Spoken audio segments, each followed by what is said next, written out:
this meeting to order. Dr. Joyner, would you lead us in the Pledge of Allegiance? Yes, let us stand for the pledge. I pledge allegiance to the flag of the United States of America and to the republic for which it stands, one nation, under God, indivisible, with liberty for all. Thank you. Mayor Elifer? Yes, swearing in of the new student rep. Mr. Cruz Bustamante, you ready? If you could raise your right hand and repeat after me. Almost everything except for when I say I state your name. Actually state your name, don't repeat it. I state your name. I, Dave John Cruz Bustamante, Do solemnly swear do solemnly swear that I will faithfully and impartially that I will faithfully and impartially perform the duties of member of the Board of Education, perform the duties of the member of the Board of Education, and that I will at all times and that I will at all times strive to use the power strive to use the power entrusted to me entrusted to me as such officer for the best interests of the city. to the best interests of the city. And if you choose to say so, you can say, so help me God. So help me God. Congratulations. Welcome to the board. Thank you. Thank you. Congratulations. Look forward to working with all of y'all. Really excited. That's good. All right, now I'll just take a brief moment of silence for Miss Wanda Gibbs.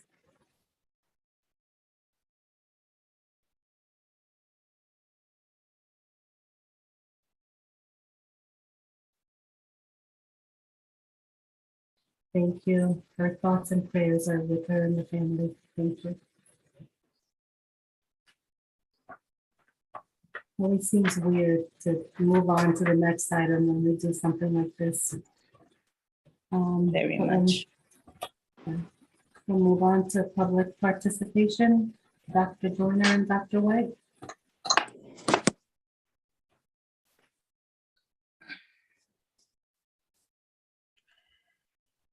You're on mute, Dr. Joyner.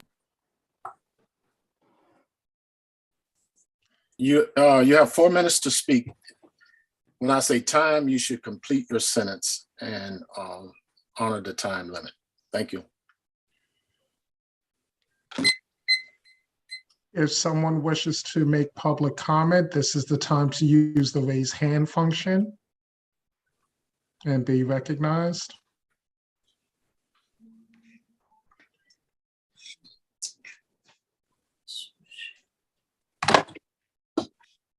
Madam President, there are no hands.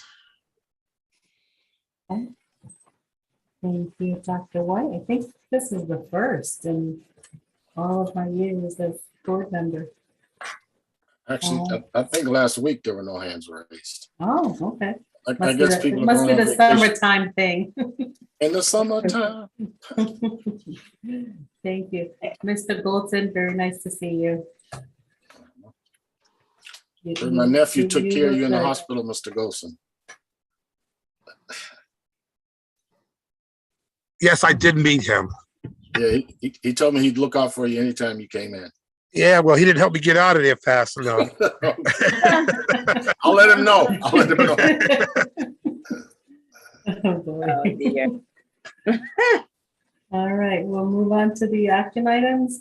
First being the approval of the board meeting minutes. Their motion to approve. A motion to approve. Dr. Yarborough, is there a second? Mr. Wilcox? Second. I have correction for the board meeting. Go ahead. Okay, so it should read WMB instead of WMBS. And there's an error in the Footsteps to Brilliance presentation. It was given by Mrs. Viviana Connor and Mrs. Keisha Red Hannans. Those were the two presenters. Okay. I don't see that Ms. Mason has any questions, so I guess she's noted that.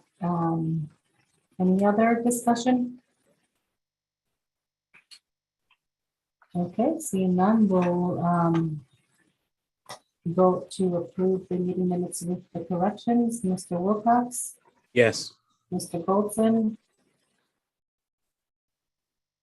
Yes, Dr. Joyner, Yes, Dr. Benitez, yes, Dr. Yarborough, Yes.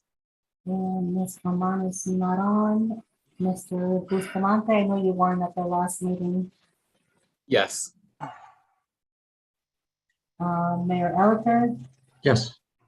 and because I was not at the last meeting, I'm gonna abstain, although I read the minutes and I read all of the materials.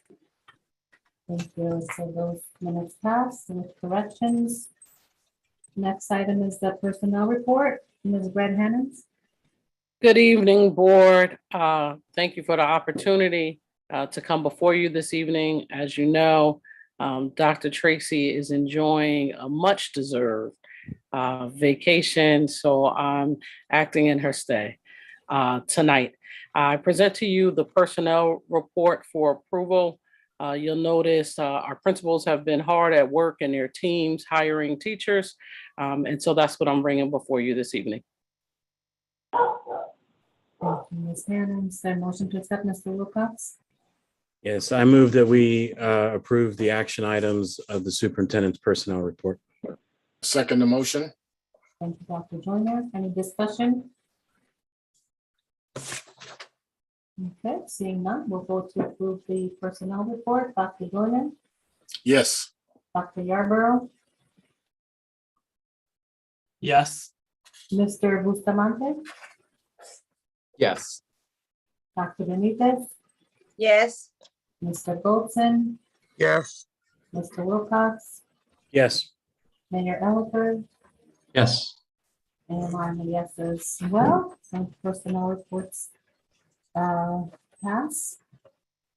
Thank you. And before we just move on to the next agenda item, I would like to acknowledge on our information only personnel report, two people who many of us have had the pleasure with working with over the years that are retiring. That's Ms. Karen Lombardi and Mr. Jamar Myrick. Would like to thank them for their service to New Haven students and families. We will definitely miss them, but we know we'll see both of them around. Thank you. especially Jamar. Yes. He's 6'7". You can't miss him. Can't miss him at all. And is a gentle giant. He really is. And a pretty good piano player. Yes. Congratulations to them. Finance and operations, Mr. Wilcox. all right, thank you very much. Before the motions to move the action items, need to just mention a few of them for the board and for the public, just to make sure people saw them. A couple little things. One is I am going to be recusing myself from agreement number 6, which is with Clifford Beers, which my spouse works there on a federally funded grant project. And I'll be asking Dr. Yarborough to move that item. But in addition to that, there are a few large items there were memos in our board packets and were posted, but just wanted to make sure people understood what was happening. Agreements 17 and 19, these are 2-month contracts, one of which is with Go2 and the other is with Echo Urban. In the case of Go2, this 2-month contract is a transition contract because agreement 18 is with ABM being awarded the contract for the facilities management. And in the case for Echo Urban, that award has not been made yet. My understanding is in the process of being scored, and at the finance and operations meeting this week or next Monday, we should have the outcome of that. But in the meantime, that company is providing work and people need to get paid. And we need our schools to be cleaned and maintained in that time. So that's a 2-month agreement that at this time is bridge. And then there's a chance, depending on how that comes out, that it would be a transition time, or it would just become, I believe, part of the new agreement. So pause for questions there, since I see Mr. Goldson. Mr. Goldson, go ahead. You're muted. Thank you. Thank you. I was a little ahead of myself. I know you normally ask if there are any agreements or contracts that people want to vote on separately. And I was going to ask for 17, 18, and 19 to be voted separately. Since you already acknowledged me, I'll just let you know now I'm interested in seeing those three agreements separate. I have some questions about that. Thank you, sir. And we'll move those separate. Dr. Joyner, did you have a similar thing or? Well, I wanted to know what's the typical time for a bridge contract, because it's pretty expensive. So if I may, Dr. Joyner, since we're going to move those separately, perhaps we could have that. Okay, discussion fine. at that time. Fine. Because I then also wanted to mention a final agreement, which is agreement number 21 is we are re-upping, or the proposal here is to re-up the agreement with Corporation Counsel for the services of attorney Elia Alexiadis. One change of this is rather than the $30,000 previously, this is just over $84,000, which more closely matches the actual amount of the cost of his services. I will also point out two things. One is that the agreement does retain the 60-day cancellation clause that both sides, we can cancel if we, for some reason, think that this agreement is not working for the Board of Education. That clause remains in there. And then we also had a good discussion about this at Finance and Operations about the amount of services that are provided and the good deal that this is for the board in terms of the amount of work that he puts in would be hundreds of thousands of dollars in, or over $100,000 in costs to outside attorneys that are charging us between $200 or $350 an hour, depending on the attorneys. So would anyone like this one move separately too? Okay, I'll do that as well. Give me 1 second. Dr. Joyner and Mr. Bolton have questions? I meant to lower my hand. My hand is lowered. Okay. Mr. Bolton? I just raised my hand because I was going to ask for that also to be moved separately. Okay. I wouldn't have any issues except that it's changed from the last contract. I'd like to know what those changes are. Yes, sir. Okay, thank you. All right. So we'll go ahead and do the motions first. If we could, Dr. Yarborough, if you choose, would you please handle agreement number 6? Yes. I move that the board approve agreement 6 with Clifford Beers Guidance Clinic to provide mental health interventions for students, families, and staff in the Head Start program. Second that motion. Thank you, Mayor Alec and Dr. Yarborough. Is there any discussion? Okay, seeing none, we'll move to approve the Clifford Beers agreement. Mr. Wilcox? Yes. You're recused. You're recused? I'm sorry, I'm recused. Yes, thank you. I know. Yes, I am that, but recused. I always ask. Yes, I am recused. For the record, thank you. Mr. Goldson? Yes. Dr. Benitez? Yes. Dr. Joyner? Yes. Dr. Yarborough? Yes. Mr. Bustamante? I just came up with a question, but is there anywhere where I can find some more information on how exactly those interventions are done, like a document of the agreement? Yeah, I can send it. Thank you. Mayor Elicker? Yes. And I am a yes as well, and so that item passes. Go ahead, Mr. Wilcox. All right, thank you very much. So moving on to the other ones that we're going to be moving separately, I will go ahead and make the motion. Actually, Ms. Mason has a question. Ms. Mason? Thank you. Mr. Cruz Bustamante, did he vote or did he not vote?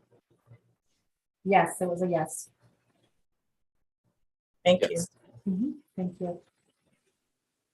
All right, so let's go ahead and I'd like to make the next motion, and that is I move that we approve agreement number 17, which is a bridge agreement, the 2-month agreement with Echo Urban Pioneers. I second. Any discussion? Dr. Joyner? Yes, this is the 2-month bridge agreement, and it's pretty expensive. And I was wondering, is there a typical time for something like this? Why couldn't we have settled the matter earlier so that we wouldn't have to expend 2 months of work? Mr. Lamb, I'm guessing you have the answers. I don't know if I have all the answers, but I have some. Well, this agreement is an hours-based agreement, just like our previous agreements have been. So as long as service is being provided, it's being provided at the same rate as it would have if the agreement was awarded to Echo Urban. That's not my question. My question is that at some point, we're gonna have 2 firms for this, if I'm understanding it well. We have 2 firms working in the same time frame, with the exception of Echo Urban if they get the contract. The intent is to have the awarded contractor start the contract September 1st. So there will be no, this gives the contractor enough time to onboard whatever staff they need to onboard, go through whatever processes they need to go through, so that as soon as the contract ends with the 2-month extension ends with Echo Urban, it will move directly into the new contract.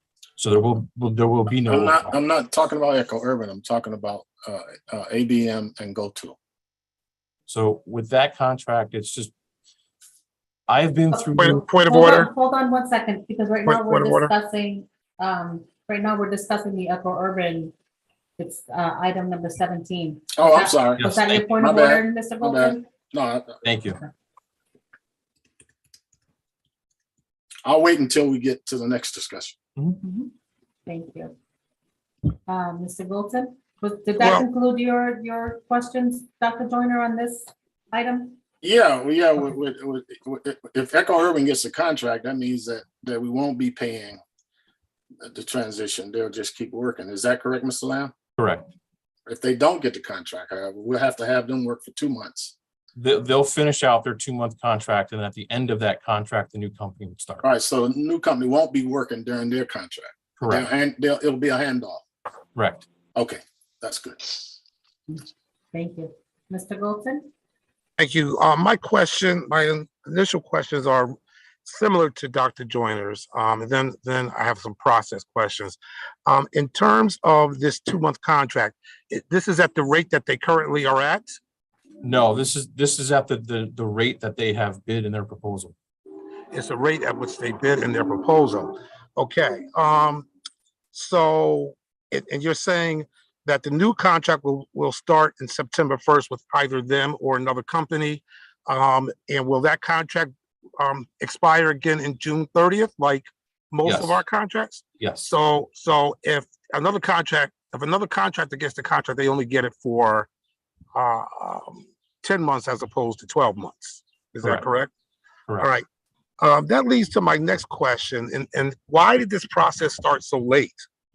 Why are we at a point we've never had? I don't remember us having this issue in the past. And I'm wondering why we couldn't get this out, bid this out in a timely fashion so that by June 30th, the process was completed and we had a smooth changeover. Why? What happened here? Part of it was my being new to the process, working through purchasing.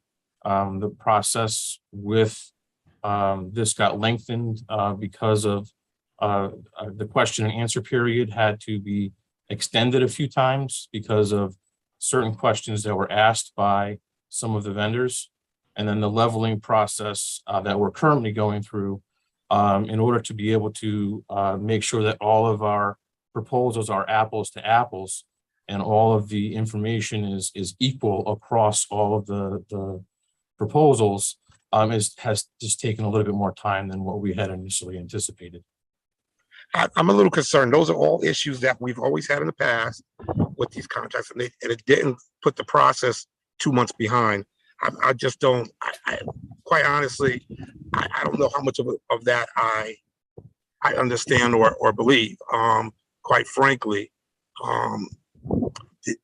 purchasing has done this process year over year, and they know when and where and how to do it. So to suggest that part of the problem was, well, not part of the problem, but there was some issue around, I just don't understand, if we're doing the same process year after year, why this year is such a. This is not the same process as a renewal. Why? The bid process takes more time. I went through this bid process myself 4 years ago when I was president, and it was done on time. And it was completed on time, and there was none of this switch over, but that's a whole nother thing. I got another question about the process.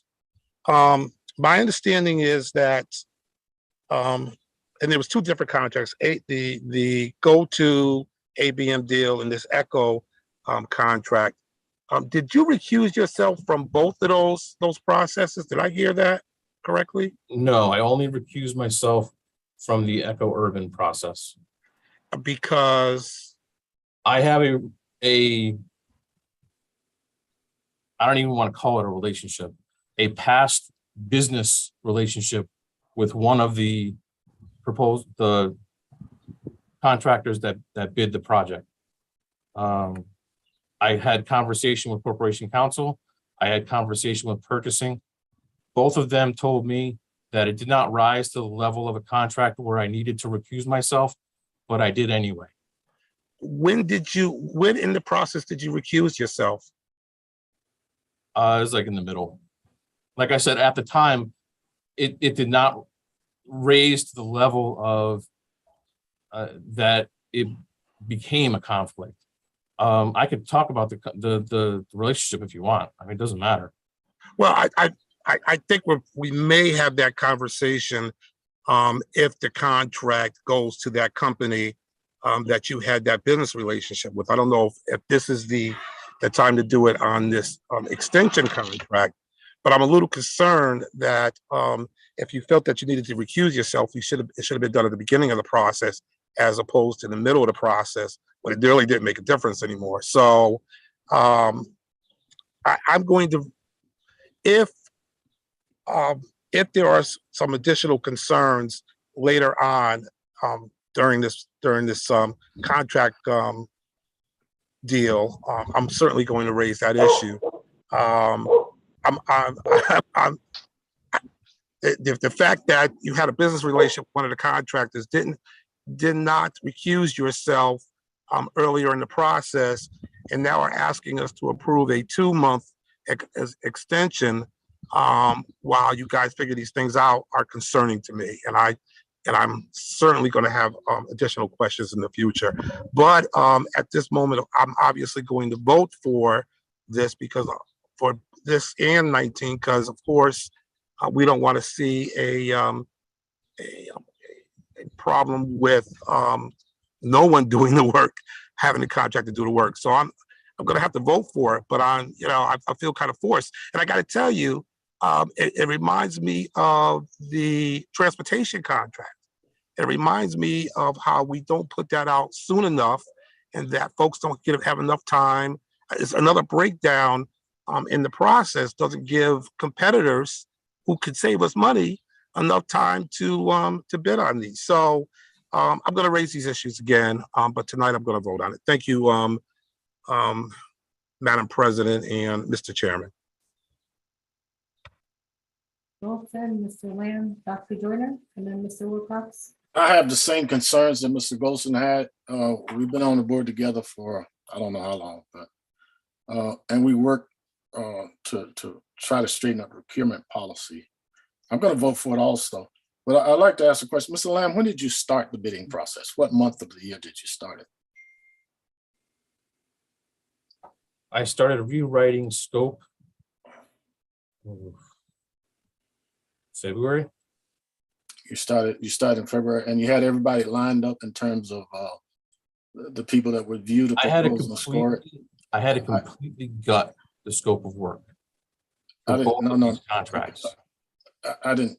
Did you follow the procurement policy? Absolutely. Okay, Wow. so when did you find out you had to gut the policy, gut the process? And what does the gut mean? I had to completely rewrite the entire scope of work for both Oh, contracts. the scope of work, not the policy. Yes, the scope of work. And okay, in the interest of economy and my deep trust of the chair of the finance committee, I'm going to hold off. I'm going to vote for this, but I'm going to have some questions that I'll direct through the chair going forward. We're not a well-off district, and every penny we save is money that we can put toward the students, and of course, this is for the students as well. So I'm concerned as well. Thank you, Dr. Joyner. So I just want to make a point of clarification. Mhm. The business relationship that I had with this company, I was a customer. They were providing service to me. I worked for a company. I came into the company. They were already providing that service.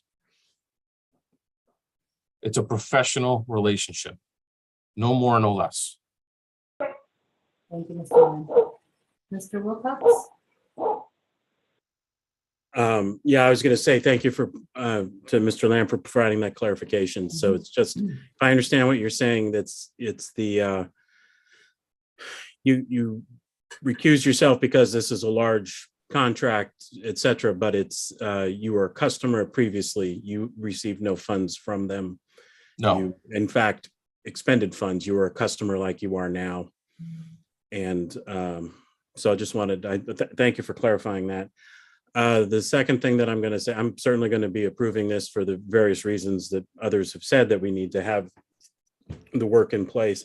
But also in this particular case, it's not costing us extra funds because of the way Mr. Lamb's already outlined that when this contract ends, the next contract will begin. So for this particular one, we're not seeing extra funds expended. And I will say that we have had regular updates in both the citywide building, school building and stewardship committee and in finance and operations committee from Mr. Lamb on how these processes were going, in addition to all sorts of things connected to purchasing and bids and things related to supplies. So there are real issues in complicated things moving forward.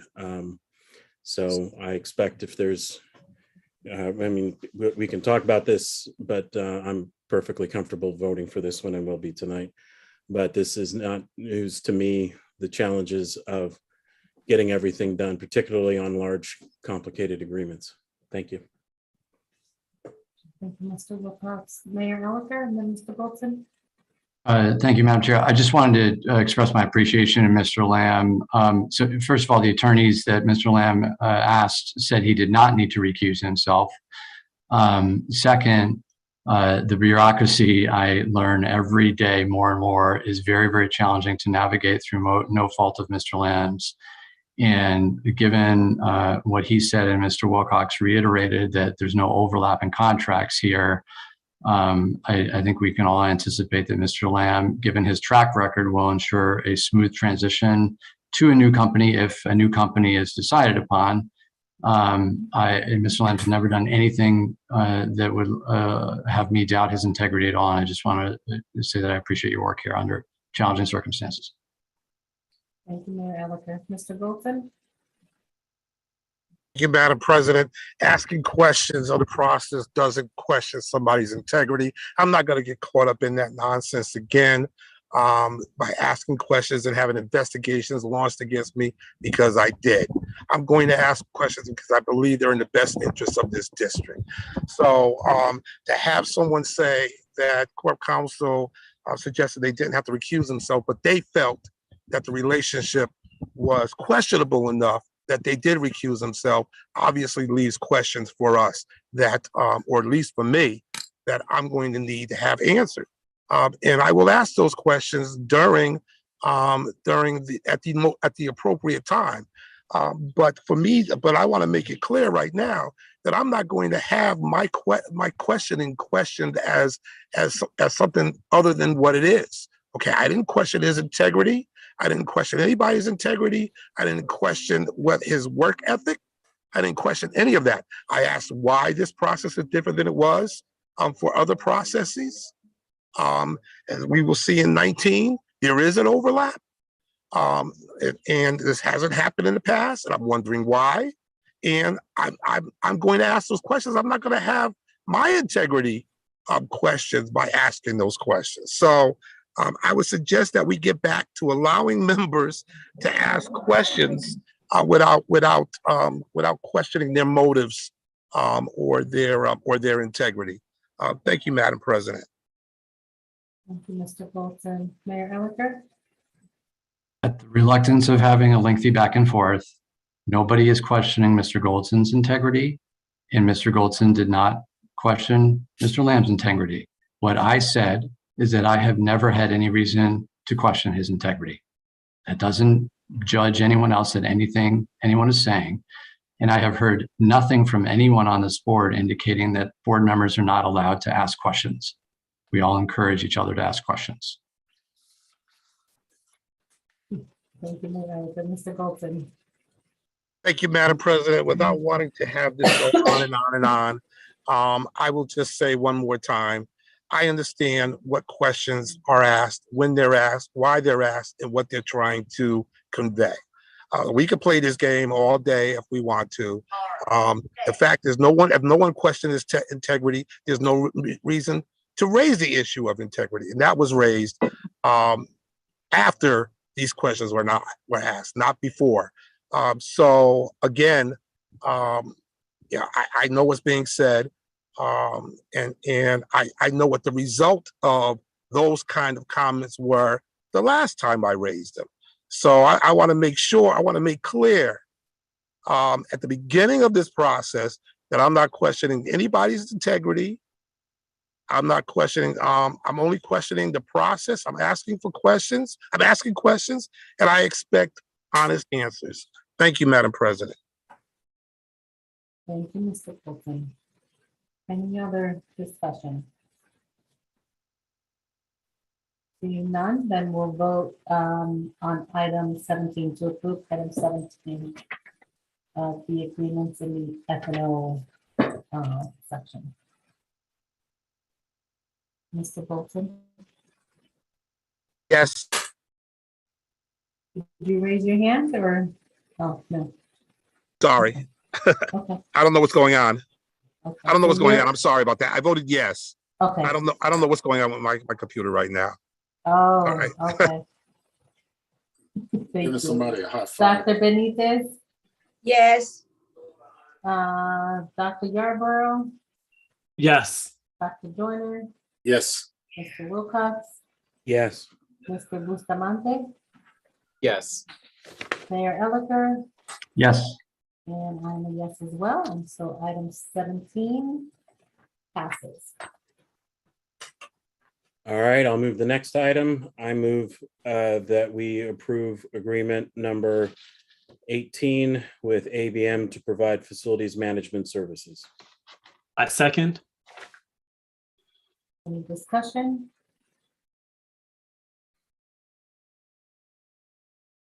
Mr. Bolton?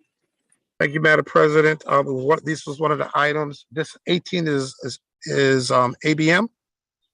Yes. Or what ABM. is this again, or go to? Which one is it? The agreement 18 is agreement with ABM to provide facilities management services from July 2022 to June 30th, 2023. Okay. Thank you. I just have one question. I think Mr. Lamb answered this, but I just want to make sure. My understanding was, I heard through the grapevine, and that's why I'm asking the question. Did he recuse himself from this process at any place? I think I heard him say no. If that's the case, then I don't have any other questions at this point. Thank you, Madam President. Thank you, Mr. Bolton. Mr. Lamb? That is correct. Thank you. Any other discussion? Seeing none, we'll vote to approve FNO item agreement number 18. Dr. Joyner, Yes. Mr. Bolton, Yes. Dr. Benitez, Yes. Dr. Yarborough, Yes. Mr. Bustamante, Yes. Mr. Wilcox, Yes. Mayor Elicker, Yes. and I'm a yes as well. And so agreement number 18 also passes. Mr. Wilcox? All right, thank you. Make another motion here, and that is that I move that we approve agreement number 19, which is an agreement with GoTo Services to provide facilities management services from July 1, 2022 till August 31st, 2022. Thank you, Dr. Yarborough. Any discussion? Yeah, Okay. I have a question. Go ahead. GoTo Services and ABM, are they overlapping, or what's the scope of the work? Because it seems like both of them do facilities management work. So is there a reason why they're two separate entities for facilities management? Mr. Lamb? To answer that question, yes, they are providing a similar service. The management staff for GoTo Services has been providing services to this district for almost 15 years, combined between the Barbarata brothers and Marvin Bivens and a few of the other staff. This is like replacing an entire department. I have been through this in my former life at least a dozen times, and contracts much larger and much more complex than this. And to move through this process with that much institutional knowledge and not have an opportunity to pass it along to the incoming team it could end in very badly. Some of the contracts that I've gone through involve a much larger number of staff. This is the equivalent of backfilling a position like we would do with our IT staff or with some of our other key staff that we have to have overlap in order to be able to pass on that knowledge. We're dealing with 40 buildings, 75 plus vendor contracts, 25 plus active projects. It's an extraordinary amount of information to just dump and have a new company start cold and expect them to be successful. It's a lot of work that needs to be coordinated, and a lot of information that needs to be passed on about process, policy, procedure. Anything less than what I have presented would be, in my professional opinion, irresponsible. Mr. Lamb. Mr. Bolton? Thank you, Madam President. The statement Mr. Lamb made about GoTo's length of time in this system is absolutely inaccurate. GoTo hasn't been providing services to this district for 15 years. They've been providing services to this district for 4 or 5 years. They're a new contractor. They replaced, I can't remember the name of the contractor. What's that? They replaced AFB. They replaced AFB, so which was 4 or 5 years ago. 2008. That was, no, AFB ended their contract in 2000. What year? In 2008. Just point of order, Madam Chair, if Mr. Golson has the floor. Yeah, I have, thank you, Mr. Mayor. GoTo has only had this contract for 4 or 5 years. I don't know if it's 4 or 5 years. AFB had the contract before them. They were two totally different companies that had some similar management folks, but they were two totally different countries. So to suggest that GoTo had this contract for 15 years is inaccurate at best. Now, my understanding is that it's not my understanding. My question to you is GoTo getting the same rate that they were getting from their last contract? No, So how much is their contract reduced in this extension? Go ahead, Mr. Reduced. Lamb. it's not reduced at all. Well, I just asked if it was the same, and you said It's not the same no, rate. it wasn't. It's more. They went with their proposed rate, just the same as Echo Urban did. So you're telling me that GoTo is getting paid more money to provide the same service that another company is now going to be getting paid to provide? And my understanding is, and let me make sure I understand this too, this new contractor's contract is a higher rate than GoTo's was. Is that correct? Yes, So they're getting even more money than GoTo, and GoTo's getting more money than they were in the contract that's just ending. Is that correct? correct. 'Cause why would we pay this company their entire contract when they are, I mean, are we keeping all of their I'm staff? sorry, their entire, no, not at all. There's Okay, a okay, select- let me ask you a different way. In June of 2022, June 1st to June 30th, what was the amount of money that we gave to GoTo? The last month of their contract? I do not have that information. Okay. All right. Is the July 1st through July 31st more money than they got in June total in payments or less? It's more. So they are, so as I said in my statement, they are making more money now this month than that they made in June in their last contract. Yes, And ABM is going to make even more money than them for the month. correct. Well, no, not for the month of July, because their contract's going to be prorated as of July 18th. Whenever they have staff on site, that's when they start billing. Okay, so August, they're going to be making more money than AFB. Correct. Okay. And why are we keeping the entire staff? I mean, I don't understand why we're keeping the entire pay structure. I can understand if we kept some of the managers to help move the process along, but we're keeping the entire structure and paying them more than we paid them in the last contract? So we're going to be transitioning a few of the members. The majority of the contract expense comes from the building managers and assistant building managers and line level staff, not from their senior management. Those staff members are the ones that the line level staff are the ones that we're going to be looking to transition over to ABM.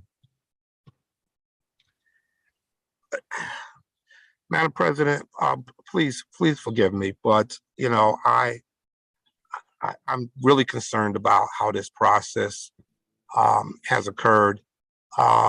We are a poor district facing a deficit and moving special funds money around to help pay for bills. And while we're doing that, we're paying two out of town contractors. Maybe out of state. I don't know about this other contract, ABM, but we're paying two out of town contractors more money than we paid last year. And we're paying double for at least 2 months. And that's concerning to me. I can't vote for this contract. I won't vote for this contract. And this is not a question. Again, this is not a question of somebody's integrity. This is a question of processes and how well this process was managed. And I have I have concerns about that. Thank you, Madam President. Thank you, Mr. Golson. Dr. Joyner? I'm gonna just vote because I have similar concerns. Thank you, Dr. Joyner, Mr. Wilcox, and then Mayor Elicker. Just gonna state that there was in our packets a memorandum that explains this for those that wish to, if you haven't seen it yet. And then also my understanding is that that was posted with the meeting materials for this meeting, so it's also available. And in it outlines some of the rationale for the contracts with the information, some details on some of the numbers that also reflects the conversation that we had in finance and operations when we decided to go ahead and move forward in sending this to the board with a recommendation to approve. I think something as important as all the moving parts of these buildings, all the construction projects and things going on now with HVAC systems and things being redone, and the stuff that's happening, having some not only no gap in services, but overlap on this key thing that's going to keep these buildings up and running and get things ready to go for classes at the end of August. I'm in full support of this. If it hasn't been done in the past, I think it should have been, and am in support of this, and am trusting the people that I voted along with others to hire to manage complicated projects like this.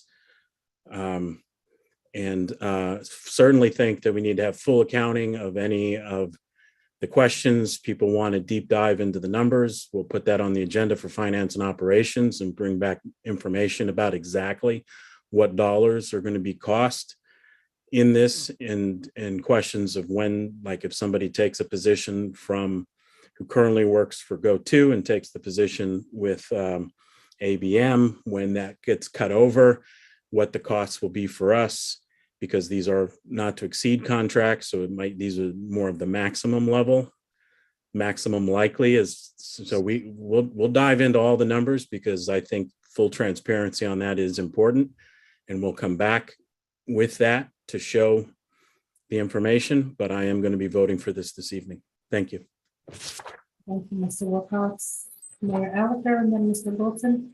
Thank you, Madam Chair. I very much support this, and it's for a number of reasons. First of all, the bidding process expense is absolutely important, but quality is also very, very important.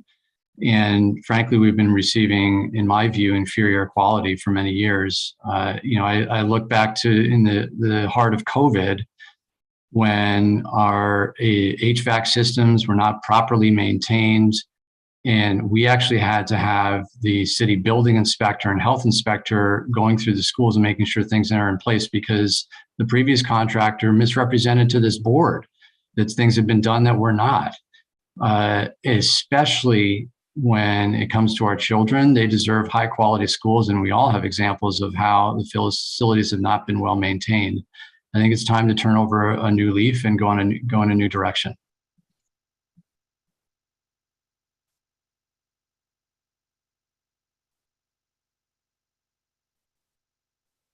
Thank you, Mayor Elicker. Mr. Bolton. Thank you, Madam President.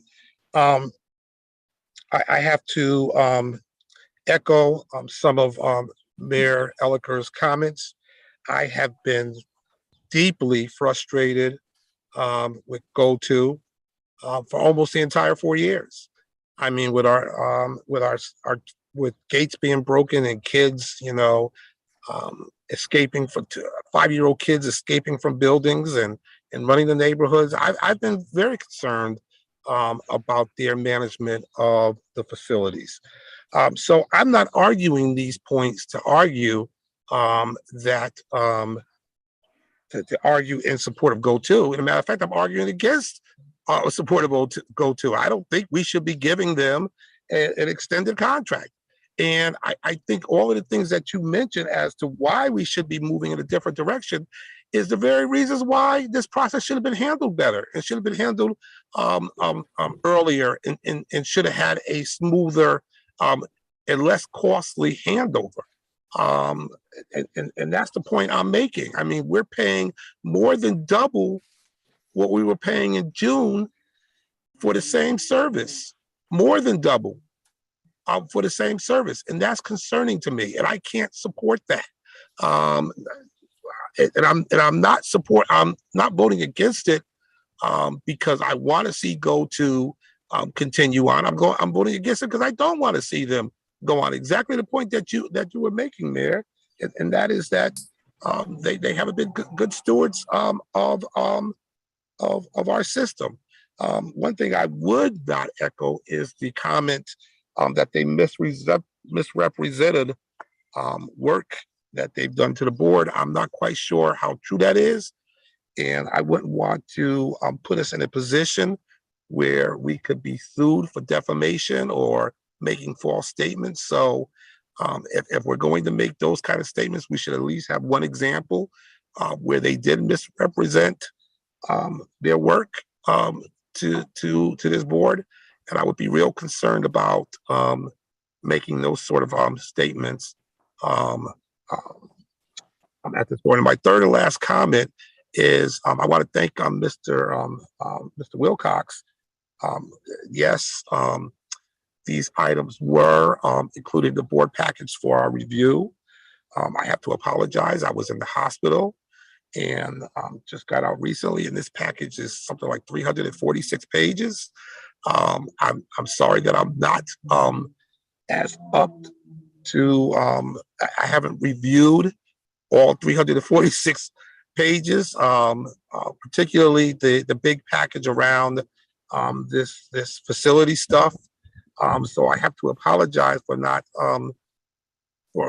having a more concise argument at this meeting, but I certainly will be ready at future meetings.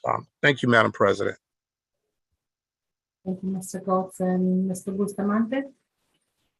Mr. Lamb, you said that Go-To Services is getting paid a little more than June of last year, correct?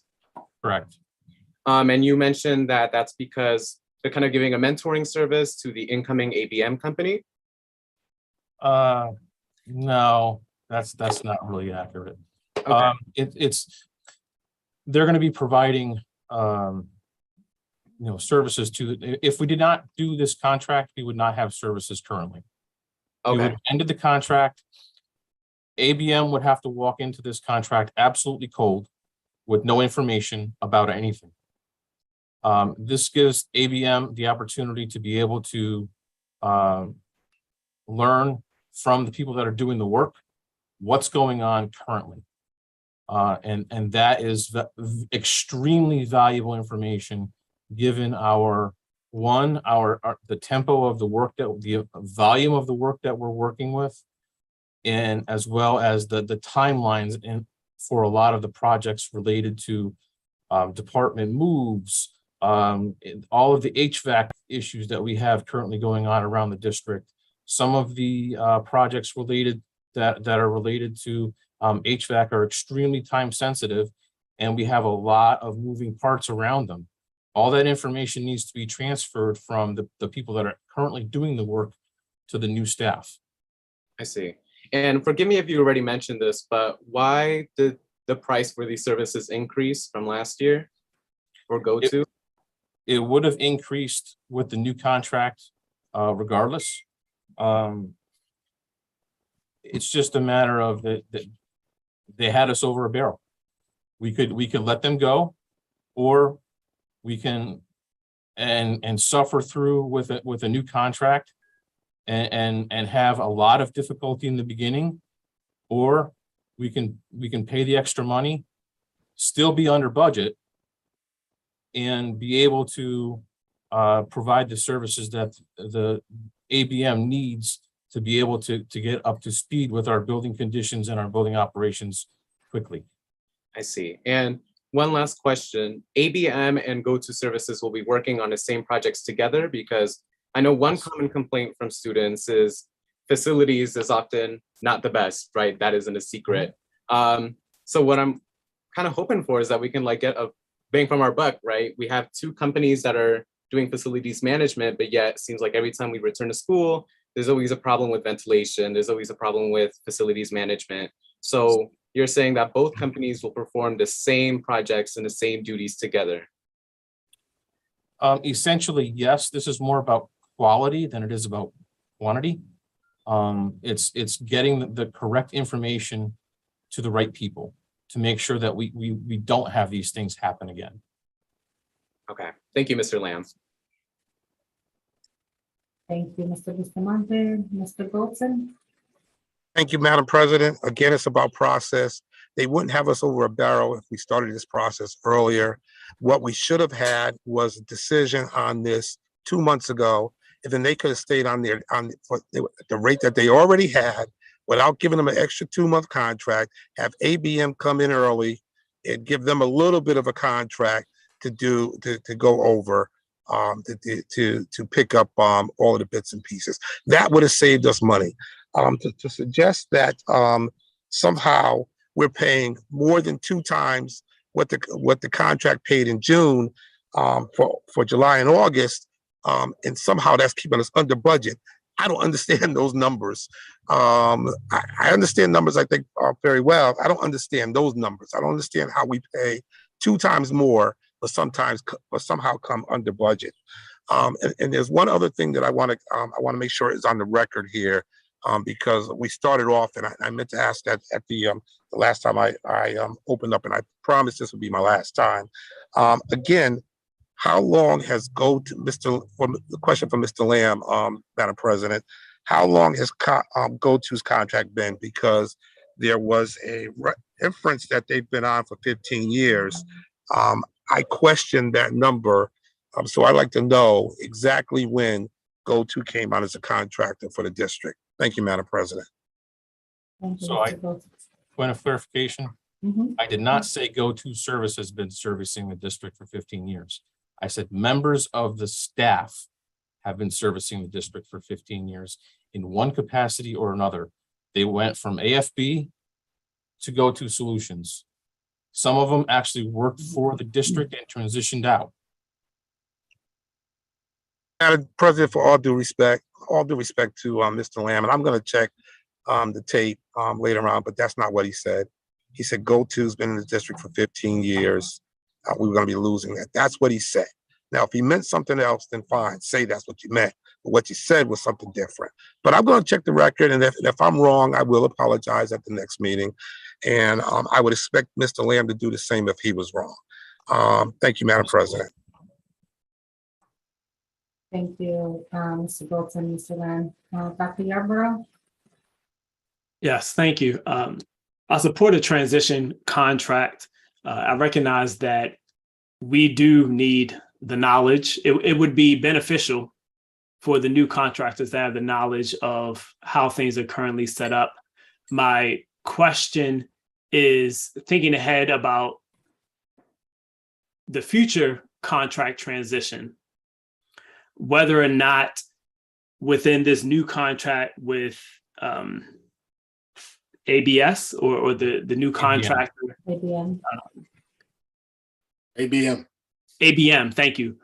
Whether there is something in place where they record the procedures. Yes. In a way that is accessible to the district, and we can use it if we need to transition to a new contractor. One of the challenges that I encountered with GoTo Services was the lack of documentation.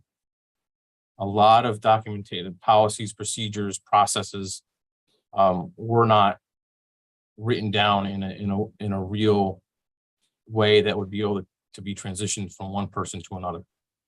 And that's a big problem that ABM has addressed through their policies and procedures, because they have the vast majority of these procedures have been tested through many school districts that they have worked with. And those procedures and policies will be transitioned to our school district and will be available for anyone to look at. Thank you, Mr. Lamb. Thank you, Dr. Yarborough. Dr. Joyner? I have confidence in, I voted for Mr. Lamb to be our COO, and I voted for Dr. Finley and Paul White, and I have a lot of respect for Michael Gormany and Giovanni Zinn. But I do believe that we need to look at the process we used and see how we can improve it so that there won't be as much. Obviously, you have to have transition processes. You have to have handoffs. And I have the highest respect for Matt Wilcox. No one works harder than Matt does. But I really do believe that we're going to have to look at this as an object lesson to either communicate in a flow chart in a plainer manner, in a timely and plainer manner to the board for a big deal like this. And also to start earlier, because I don't think you can lose anything by starting earlier. But I'm going to vote for it because I respect everybody that was involved, especially the chair of the Finance Committee. But we've got to look at the process and see ways in which we could be more efficient. Communicate in timely manners when problems come up.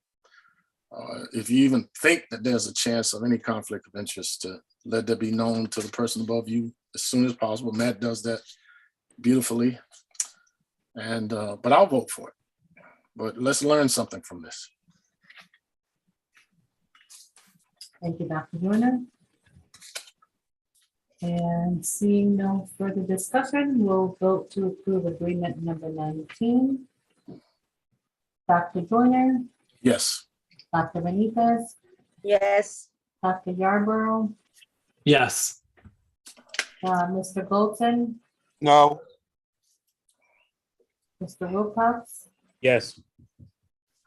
Mr. Bustamante, Yes. Mayor Elicker, Yes. and I am a yes as well. And so that item passes. All right, I'm going to go ahead and make a motion, move the next item that was asked to be moved separately. And this is agreement number 21. I move that we approve agreement 21, which is with the City of New Haven Corporation Council to provide legal representation to the Board of Education.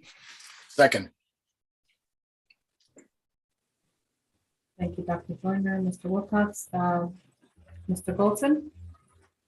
Madam President, anyone who's watched these board meetings over the last years would understand my initial opposition to these kind of contracts. But I've kind of given into it and wasn't going to argue the point this year until I saw how much more this contract has increased. My understanding is this contract was something like $30,000 last year, and now it's going to 84. Are my numbers correct? And if so, what is the big change? Why did we go from 30 to 84? And lastly, I thought that we were paying for a percentage of the contract. I mean, not the contract, the salary. Now it sounds like we may be paying for more. So I'd like to know what exactly this, again, please accept my apologies. Like I said, I just got out of the hospital, so I didn't have a chance to really study it. So if I could just get a quick response to that, it might help me in my thinking here. Thank you, Madam President. Thank you, Mr. Golson. Mr. Wilcox?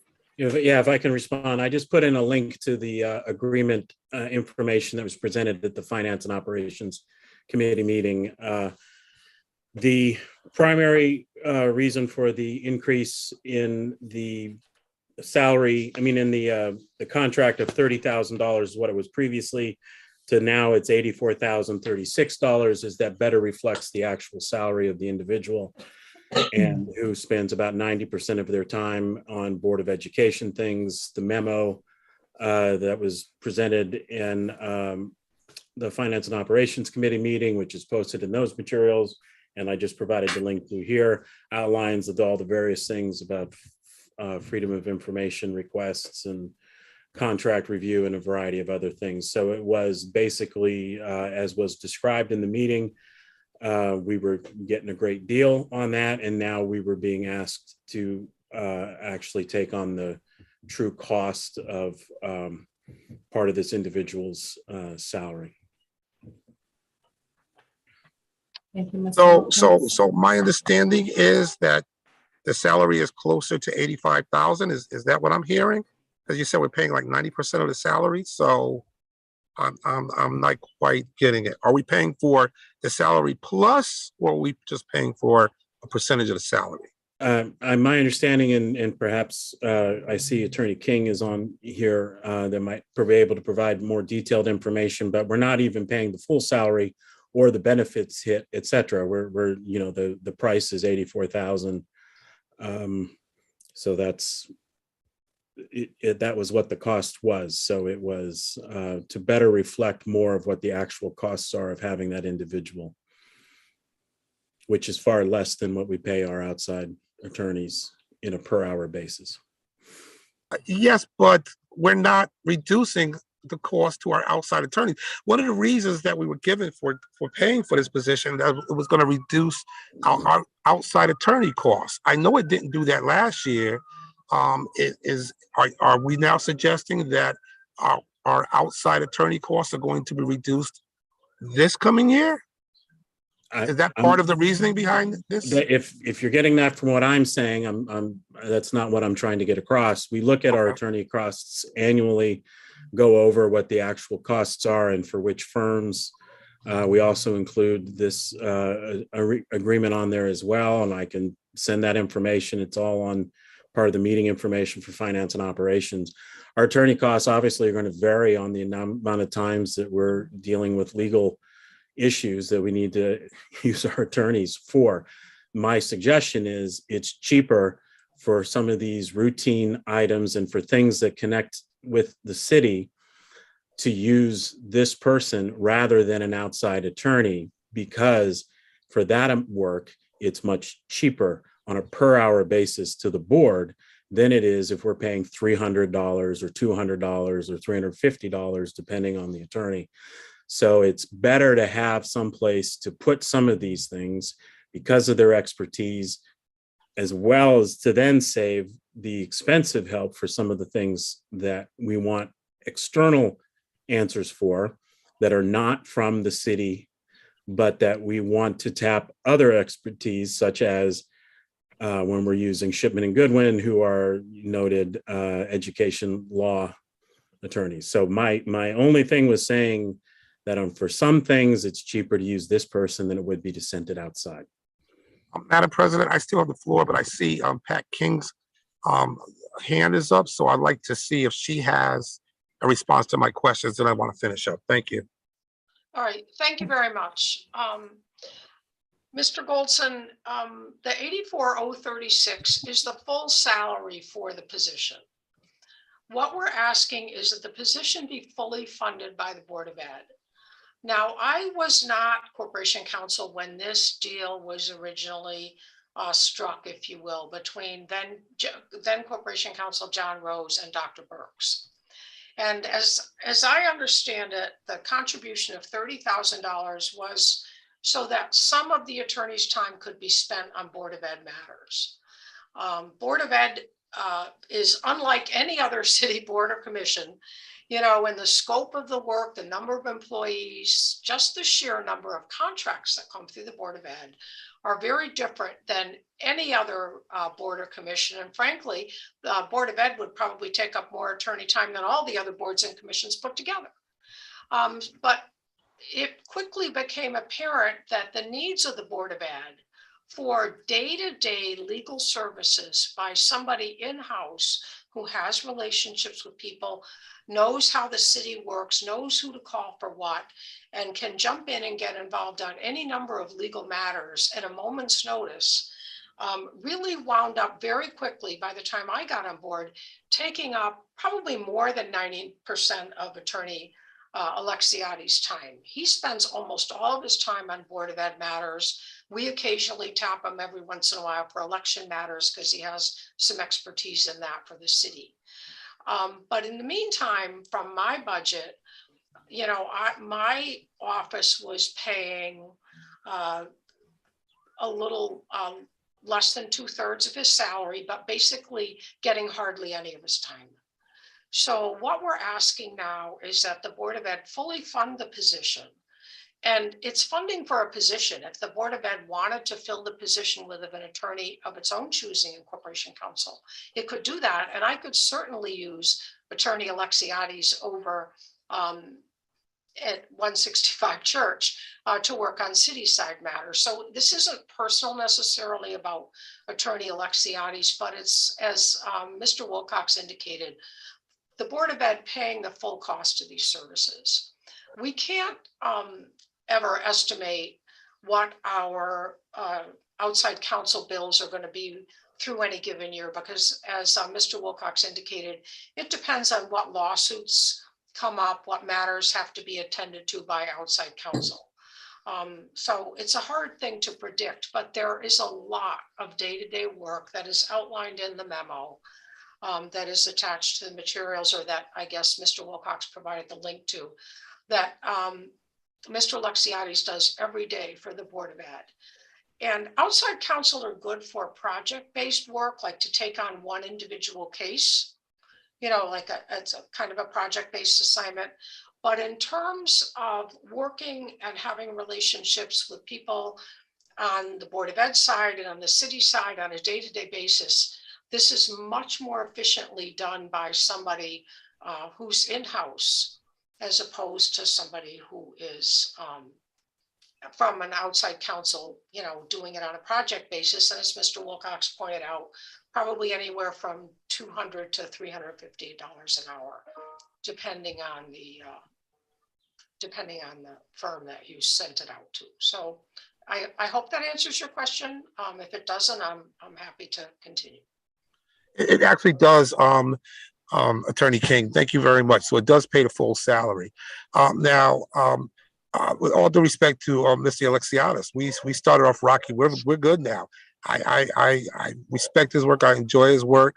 I don't have a problem with Mr. Alexiades. What I have a problem with again is the process. He works for you.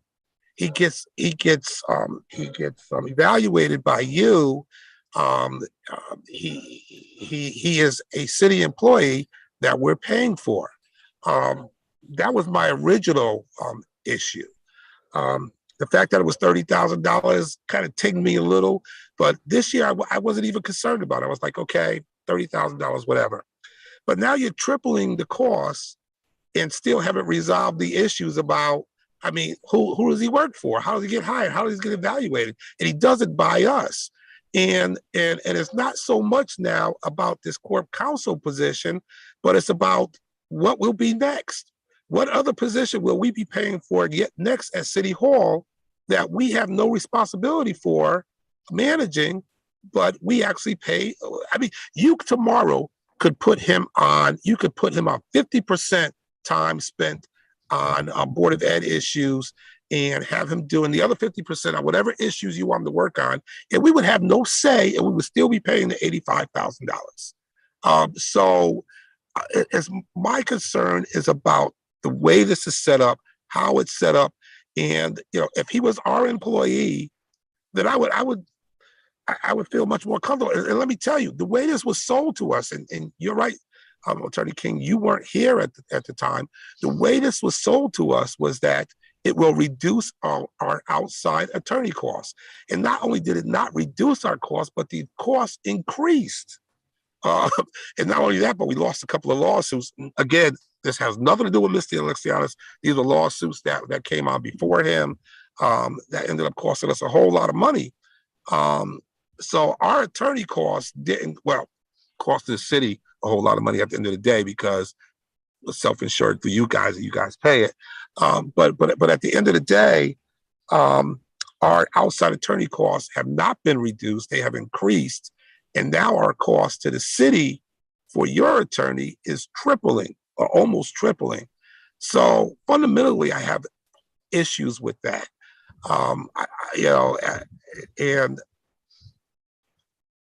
And again, this is not so much about this position, because if it was just this position, I might not be so frustrated, but there's no roadblocks to stop this from happening anywhere else. I mean, when does it become, when do we start paying for a police officer or a police administrator's position because they focus on Board of Ed issues 70% of their time? And this deal was struck. This deal was struck without board approval. Again, before you came on, Attorney King, this contract was done without board approval. And that was my biggest issue, my biggest sticking point, is that we found out when they were renewing the contract that they had already had this contract in place. We were paying this cost and had no clue about it. We had never approved it. So I've had some fundamental problems with this contract from the very beginning. If it was $30,000 this year, I wouldn't be raising the issue at all. But tripling this and not answering those other questions about how we put up, and this is for Dr. Joyner, because he's been working on this procurement stuff. How do we put up fences so that these kind of things don't happen again, where we're paying the cost? And when the city needs more money, all they have to do is tax people. We can't do that. So every time you add a cost to us, we have to find some other way to pay that. Or we have to reduce our services, usually reduce services to kids. I mean, at one time we were talking about not buying them uniform for some of the sports teams and stuff like that. So this $85,000 might not seem like a lot to a lot of people, but at the end of the day, we have sat here and forced this administration to find ways to pay for school uniform, for sports uniforms for kids, and travel, and we're out there begging for travel costs to these events that they're going, these academic events that they're going to in other cities and states. So it is a big deal. Every $85,000 to me is a big deal because it takes away from some of the service that we provide in this district. And for that reason, I'm just going to have to say no to this contract. And this is not in any way reflects on Mr. Alexianis's work product at all. But it's more of a question about the process and how do we put systems in place so that we have greater control over those kind of costs. Thank you, Madam President. Thank you, Mr. Goldson. Attorney King, you had I your had- hand I up? had Were my you hand up. responding? Give me 1 second, Dr. Jordan. I'm thinking she's responding to something Mr. Goldson said, or? All I wanted to respond to Mr. Goldson's concerns is to say that generally Board of Ed employees are city employees. The Board of Ed's liability is the city's liability. Generally, the Board of Ed's best interests are the city's best interests. And all the attorneys in my office who work for the city work very hard to protect the city's best interest and that of the boards and commissions that they advise. And under this, this agreement, if you will, just recognizes that the Board of Ed is pretty much Attorney Alexiadi's only client. And even though the Board of Ed has not paid the full cost, and he has devoted almost exclusively his full-time efforts to work for the Board of Ed, I have never interfered or would never interfere, with his obligations to his client, which is, the Board of Ed and the city. But if there were a conflict between the city and the Board of Ed, if such a situation arose, then it would be up to Attorney Alexiades to bring it to my attention, and then we would have to look at whether or not outside counsel would be appropriate. It hasn't happened in the past 2.5 years. I don't really expect it to happen in the future, but if I had a crystal ball, I'd be rich, and I don't, so I can't tell you that it's not going to You happen. probably wouldn't be talking to us.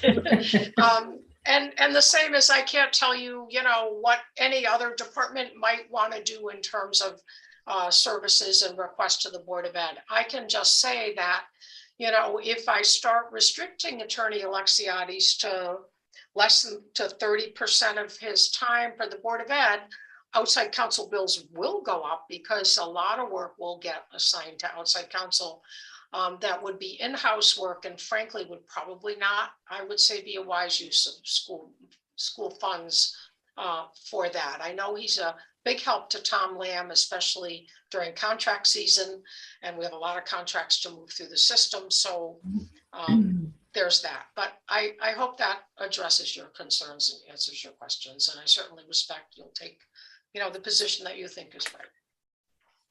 Thank you, Attorney King. Dr. Joyner? I'd like to make a case for Mr. Alexiadis, even though I have some of the same concerns that my colleague, Mr. Golson, raised. First of all, he's underpaid. Because whenever you call this guy, I don't care what time of night, day it is, he's responsive. And this might sound funny, but he's a onesie, not a twosie. And I know that those terms mean certain other things, but when he comes to us by himself, oftentimes these law firms bring people with them that don't add anything, in my opinion, to the discussion, but yet they're double billing. And I read a lot of Grisham novels, but I also have worked in very large school systems with lots of lawyers. And the more lawyers they bring, it might be one lawyer might be making $500 an hour, the other might be making $350. That's $850. In his case, he's a very bright, congenial, and wise young man, and he brings a lot to the table. And I'll just remind the board that when we had our retreat, we had 2 lawyers. We didn't need 2 lawyers. In fact, what they were talking about wasn't even that legal. I mean, Abby and I could have done the retreat, but we're on the board, and that's why we didn't do it. But I think it's a bargain. I'm not worried about other situations like this, because each time a situation like this comes up, it has to come before the board. I can't think of a better person to work with us than Elias Alexiadis. And another reason is something that you don't always pay for when you get an outside firm is that he can access any resource in the city if he deems it necessary at any given time, because he's considered a good guy, a smart guy, ethical guy. And that's something that money can't buy. I really think we should look deeply at how we can cut costs on the other side. I really think that, I don't think we should ever have any kind of situation where we got 2 lawyers from the same firm coming in and talking to us about the same thing. Maybe there's a case for it, but I don't know. He's a onesie. He doesn't bring a posse. So I'm going to vote for this. And also, we're dealing with a different administration. Nobody's trying to sneak stuff by us anymore down there, I don't believe. And this administration is among the most ethical group of folks that I've worked with since I've been in New Haven. That's the mayor, the corporation council, and I think the world of Michael Gormany and all those folks. So I think we're dealing with another group, and it's a different board. And I would strongly suggest and endorse the continued services of Mr. Alexiadis. And I think he's underpaid, but that's another story. Thank you, Dr. Joyner. Mayor Elicker? Thank you, Madam Chair. I just wanted to add to what Dr. Joyner said. First of all, the city covers the benefits, so it's not just like Board of Ed is covering everything here. But I think it's just been going very well, and I think that was I believe that view is shared by all the board members. It is hugely helpful that Attorney Alexiadis is in all these meetings, because he knows in depth what's going on. He can, when we do need to hire an outside attorney, he can articulate what is going on and understands the history on the city side. And I appreciate Attorney King's reminder to everyone that the city pays at the end of the day for lawsuits. At the city side, he can explain the litigation settlement committee because he understands the background here. Him being able to understand both sides is hugely, hugely helpful, and it's frankly a real steal. But on top of that, I think we should just be doing more together in general.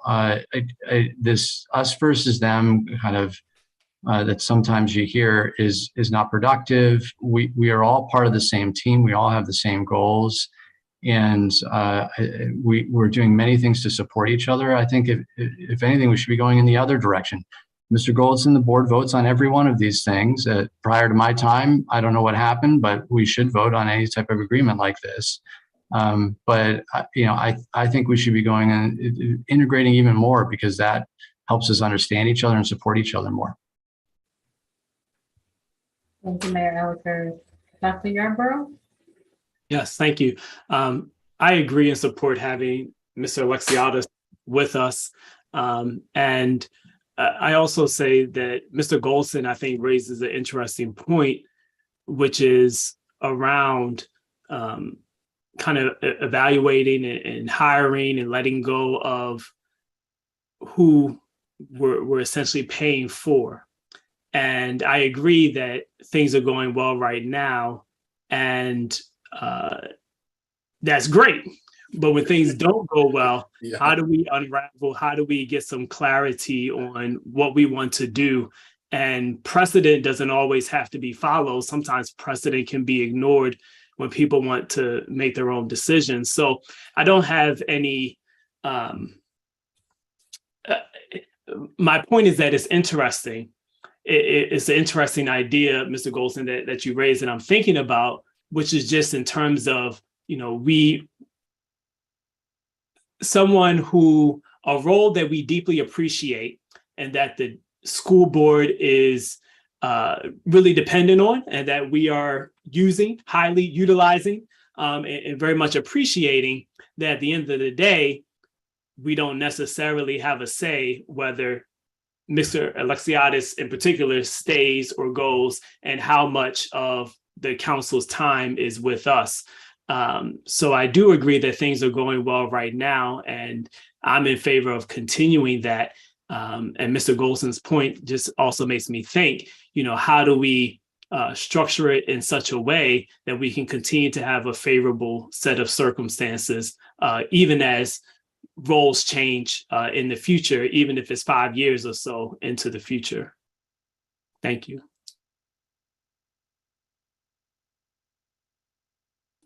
Thank you, Dr. Yarborough. Mr. Golson? I'd like to echo the president. Thank you, Dr. Yarborough.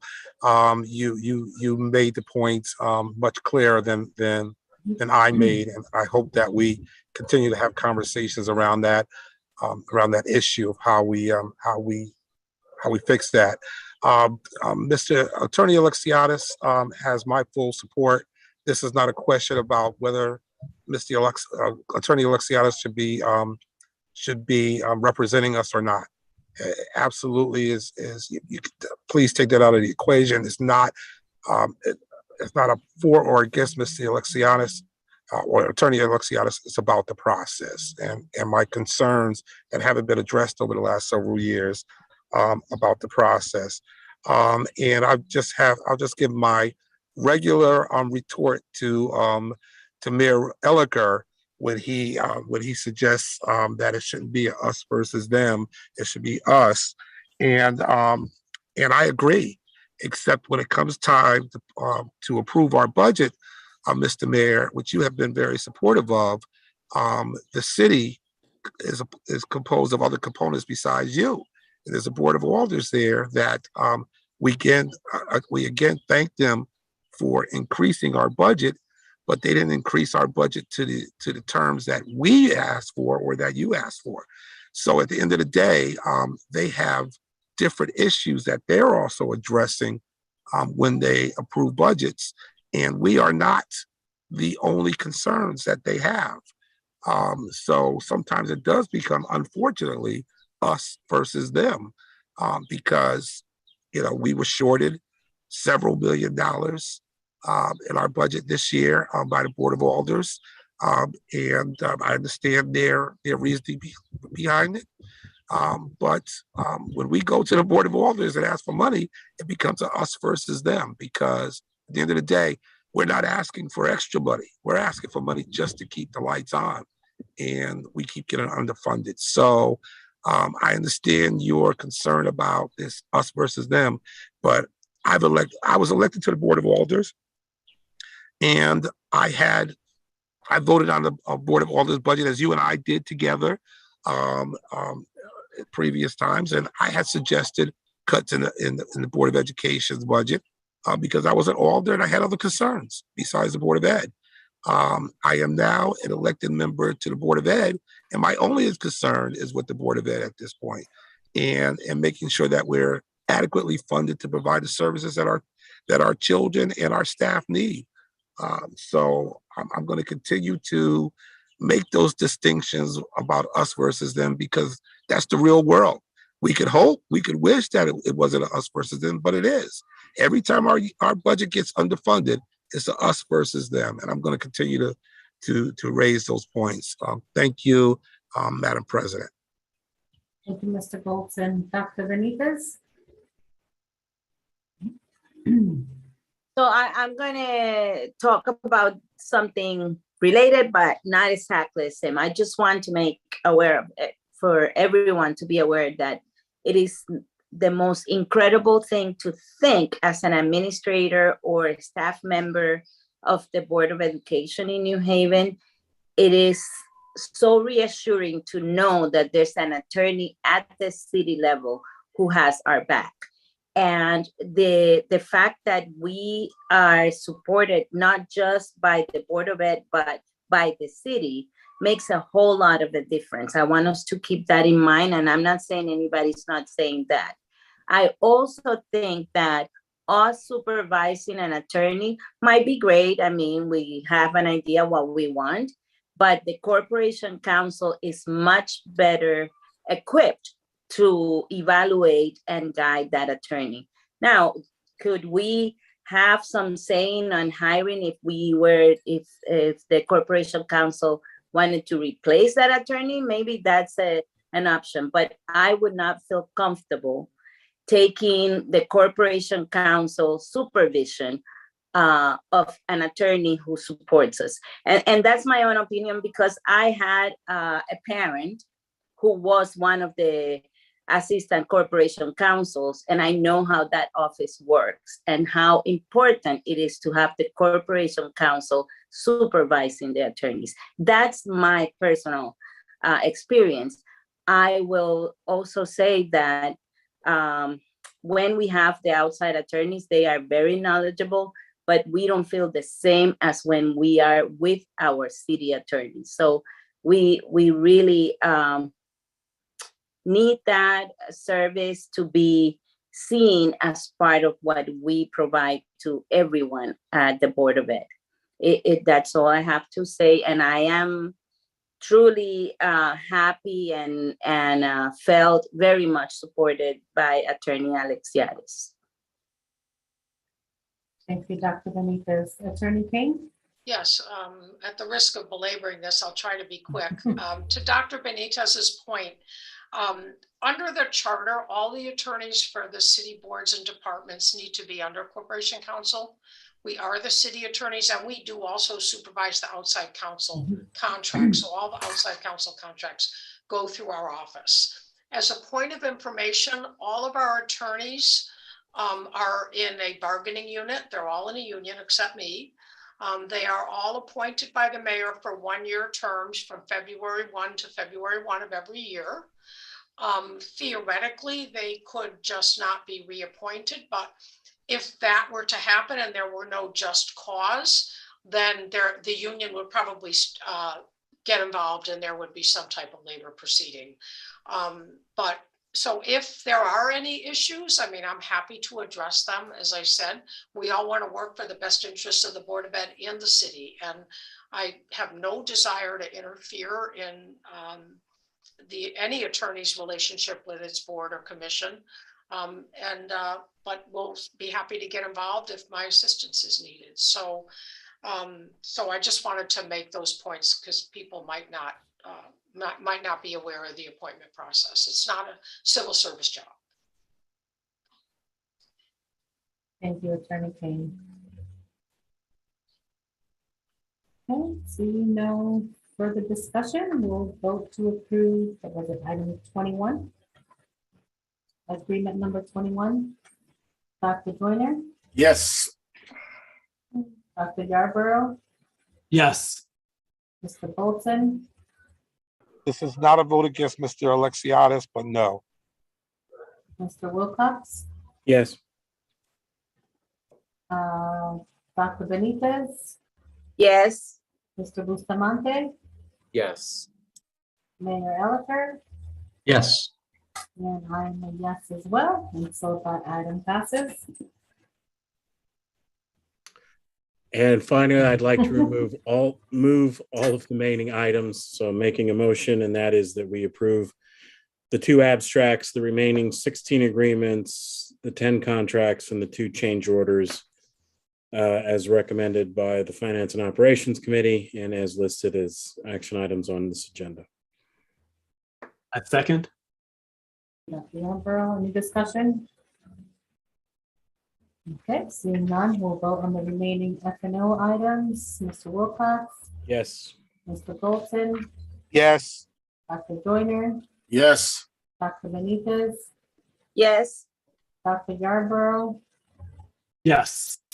Mr. Bustamante, Yes.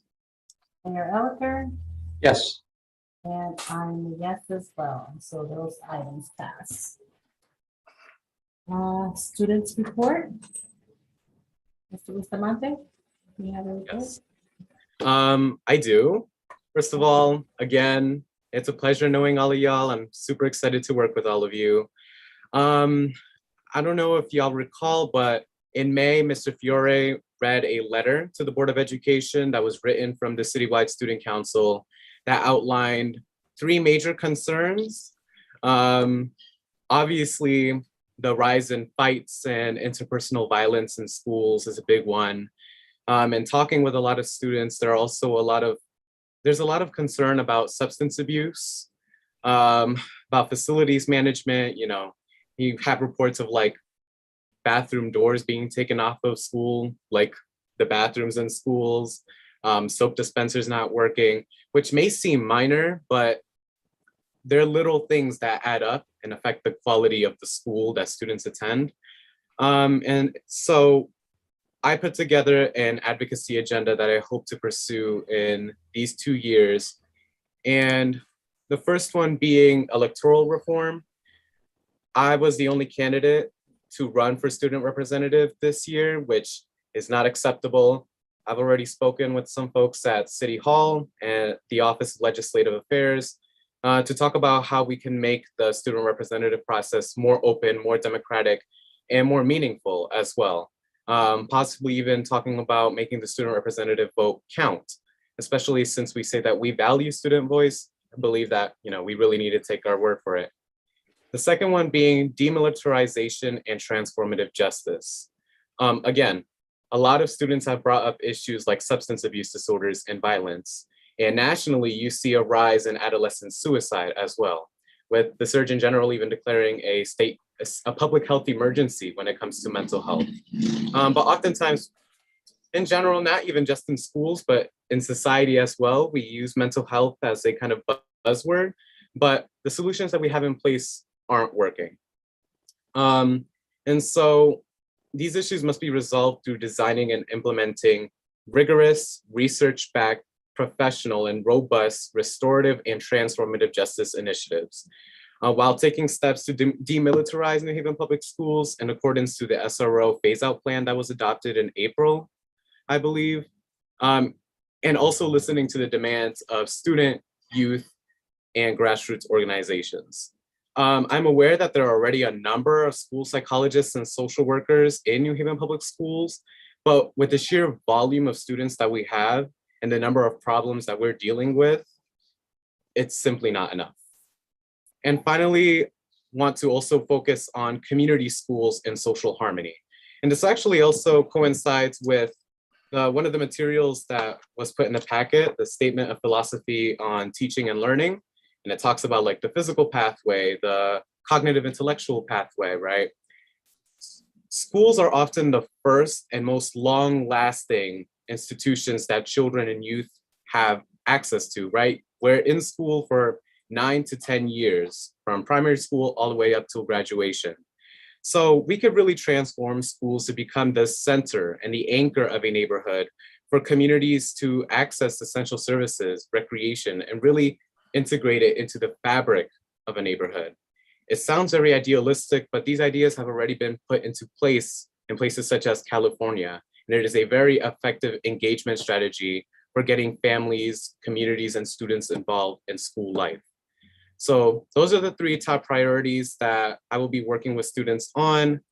And I will also put in the document in the chat in case you want to see all of it fully written out. But that's kind of all I had to bring up today. Thank you, Mr. Bustamante. Could you email that document to us? Should I put it in the chat and email it as well? For me, email preferred because after we the need to see meeting, the chat will be gone. Got you. Alrighty. Yep, I will do that. Thank you again. thank you. Mr. Goldson? Madam President, I don't say this enough. I've been on this board for almost 7 years, and each student has been incredible in their own different ways. Mhm. And Mr. Cruz Bustamante is starting off filling some big shoes, and he's already filled them, and I think his feet are probably getting bigger. And I think the students that come after him are going to have shoes even larger to fill. I'm just amazed by these students. They're incredible, light years ahead of where I was when I was in their at school at their ages. And I mean it when I say it. I'm just knocked over. I've been knocked over 7 years by these students, and Mr. Bustamante, Cruz Bustamante is put me in the same place. So I look forward to seeing you on this board and hearing the students take on what we're doing or not doing enough of, or what we're not doing enough of for our students. Thank you very much, sir. Thank you, Mr. Goldson. I completely agree. Thank you. Ms. Red Hannons, and then Mayor Elicker. Mr. Cruz Bustamante, on behalf of Dr. Tracy, would like to welcome you officially to the board. We look forward to working with you. I know we held a brief conversation during the last student council meeting. You will see members of the team attending student council meetings. Just let us know the dates, and definitely some members of the team will be present. And we want to talk with you more, engage with you more about your agenda, your ideas, your thoughts. But welcome to the board, and we look forward to working with you.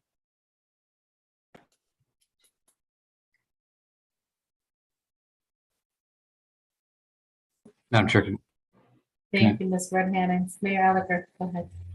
just real quick, I would have loved to have seen Mr. Goldson in high school. I bet we would have been good friends. But so having seen a lot of people on different boards and commissions over many years, there are a lot of people who are very quiet in the beginning and kind of watch how things go and suss things out. And I just wanted to say I appreciate Mr. Bustamante just diving in. I knew he was going to do that because I've known him before today, but appreciate your spirit and really trying to influence things. Thank you. Thank you, Mayor Elicker. Okay, teaching and learning report, Dr. Joyner. I'll start out by actually, I'm Hold on one Dr. second. I Joyner. think Mr. Bustamante had wanted. okay. Yeah. I don't see him. Oh, there he is. I could give a response. Go ahead, Mr. Bustamante. I was gonna say again, thank you so much for your warm welcomes, everybody. But I am warning y'all, I am a stickler, and I do not plan on becoming a career politician anytime soon. So I have nothing to lose. And a lot of the ideas that I brought up have been brought up before, but have been knocked down by the Board of Education. So again, thank you a lot for your warm welcomes, and can't wait to talk to y'all. But I am more than willing to listen to all of you out. But one thing I will not do is give up on my students or make compromises that shake up what we really deserve. So a warning and a thank you. Again. I like this guy. Thank you, Mr. Bustamante. Dr. Yarborough? Yes. Yeah, I look forward to digging into the topics, and I also look forward to digging into the topics from the perspective of one board. and seeing how we can really expand and deepen our collective agenda and the work that needs to be done. As there were a couple of items that are named on a list, and it just had me to think and to ask, how much can a school district do, but also how far can a school district go in championing something?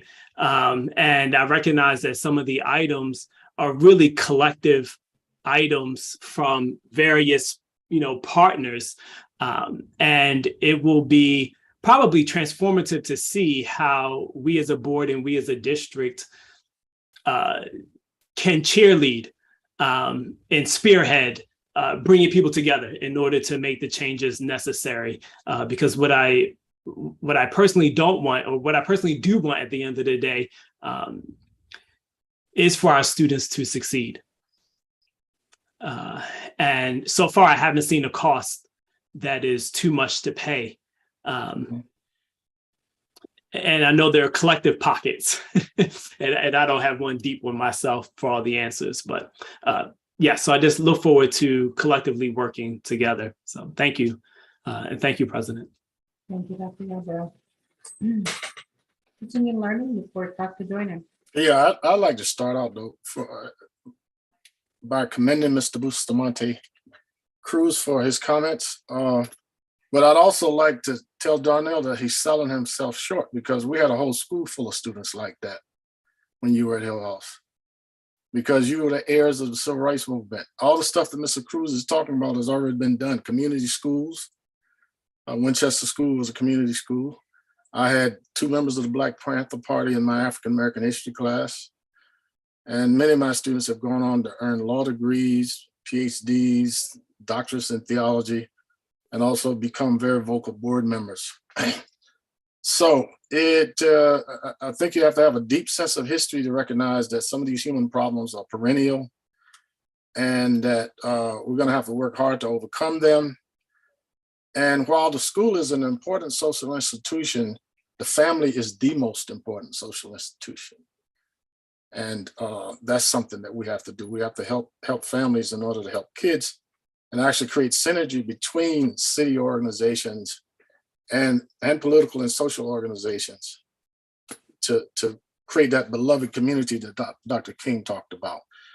We had a number of meetings since the last board meeting on teaching and learning. We had a meeting with Dr. Yarborough, Ms. Benitez, and I to talk about the task force that we want to create to try to look at what is going on in the last 2 years during the pandemic, in terms of the school, in terms of student behavior, in terms of policy priorities and other issues. And we settled on 4. I think Darnell said that at last meeting, we probably need 4 to focus on the student issues and the teaching and learning issues, a K4 task force, a 5-8 task force, and a 9-12 task force, to take a look at what has gone well over the past 2 years, what hasn't gone well with respect to teaching and learning outcomes. And I have a sense of urgency about that, the same sense of urgency that Mr. Cruz Bustamante mentioned. A lot of it has to do with my age. And a lot of it has to do with the fact that I think we're headed on a course between catastrophe and reconciliation in this country and in the world, really. And we can't do everything, but we should do as much as we can. In our meeting, we also talked about the Advanced Courses Initiative. Our students are going to have a lot more opportunities to get college credits, and many of them will, with the Advanced Courses Initiative, enter college with a year of credit or even more. And that certainly is cost effective, and it's good for our district. Student behavior. One of the things that Anthony talked about, and that I hear about from grandchildren, nephews, and nieces in the school system, is that a lot of the facilities issues that we have to do with vandalism. Anthony talked about going in the restrooms and seeing them torn up and that sort of thing. And so we have to have that balance between freedom and responsibility. And we really do have to help our students understand that they own the school and that it's their responsibility to take care of it. and preserve the rights of other students. We're gonna have a list of policy priorities that we want to try to get resolved over the next few months so we can bring all our policy up to date. And these task force, I'm gonna ask a board member to sort of chair the three, K4, 5, 8, 9, 12. And I was gonna ask Matt to look into whether or not we can get the state to fully fund us based on their formula. And I mean, if they have a formula and they're underfunding it, then that's really a deal breaker because they haven't met their commitment and promise to New Haven Public Schools. The city doesn't have a whole lot of money. And so we're gonna have to prevail upon the richest state in the union to try to find the resources to live up to the agreement that they made when they created the funding formula. So Matt, I'm hoping that you can lead that process with support from us. And I'm hoping that Dr. Benitez can take the K4 group, if it's okay with her, and ask another board member to support you. I'm gonna ask Dr. Yarborough to take the 5-8 group. Those are the middle school kids. And because of my experience as a high school teacher and college professor, I was gonna take 9-12, but I was gonna ask our president to help me with that because she's a graduate of New Haven Public High Schools. I was gonna ask Darnell to help with the middle school with Dr. Yarborough. But again, it's not chiseled in stone, but I really do think that we have a board that can really do that. And we're gonna have to work with our union leadership, with the president of the teachers union, administrators union, the secretaries union, custodial unions, all of those groups of people, because if we all come together, we can make a big difference. And everybody counts. Everybody's role is important. And then, of course, the last thing was that if you read the statement of philosophy, this is our second reading, Dr. Benitez, I believe. Yeah. Today would be the second reading. Right. I think it speaks to the kind of district that we are in terms of the students that we have, the families that we have. We are a city of immigrants and really the descendants of enslaved and colonized people. And that requires a different response and a different level of truth telling. I see we bought a district here a couple of weeks ago where they're banning books. You know, in New Haven, you can read anything you want to read, but we want to be able to make sure you can read and you can think critically and make sense of what you're doing. So that's basically my report. We're going to have we haven't had a meeting since the last meeting, but we're going to have a meeting this month and we'll have more to say about it. And again, I can't say enough of my sense of urgency about getting these task forces up and running to do needs analysis, needs assessment, needs analysis of what happened in the past couple of years and what we need to do going forward as a board. And I look forward to having a bright and assertive student member on the board. And Dave, I would say attendance is really important. And based on what I've read about you, I'm sure you're going to be here at every meeting unless you're not well. And that concludes my report. Thank you, Dr. Joyner. Any questions or comments for Dr. Joyner? Okay, we'll move on to the superintendent's report. Ms. Red-Hennets. Good evening. Once again, I'll make it real quick. Summer school, we started our summer programming last week, last Tuesday. It's off and going. If you know a little one that may be in our K-7 program, you're hearing great things. They're enjoying the learning. They're enjoying the activities. And if you know one of our teams that's in one of our high school programs, they're going out kayaking, canoeing. They're having a ball. They're having a great time. We'll come before the board with a formal report on numbers and attendance at our next board meeting. But we have completed our first week of summer school. And also just want you to know, we had our first Superintendent Fitness and Reading Challenge last week as well. That was held at East Shore Park. That's under the direction of our Youth, Family, and Community Engagement. Our Chief of YFCE, Ms. Gemma Joseph Lumpkin. Was a great time by all. Dr. Tracy is reminding us to stay fit, even in her absence, and to ensure that we're reading. The next Superintendent Fitness and Reading Challenge will be held July 19th at Edgerton Park, 10 a.m. As always, board members, we invite you to be a part of the challenge. It will be fun, it will be interactive, and we'll just enjoy the fellowship with one another and our students. And that concludes the superintendent's report. Wow, that was quick. Beautiful. Thank you. I will also be brief. You'll notice that the evaluation didn't come up for this week, the superintendent's eval. And that is because I've been out, as you know, for a little bit, and I was thinking Dr. Tracy's not here, so we don't need to do it. And then today I was thinking, no, we could still have done the executive session to discuss. So if you all still want to do the discussion today in executive session, we could probably still amend the agenda to make that happen. Just let me know by the end of the food service task group.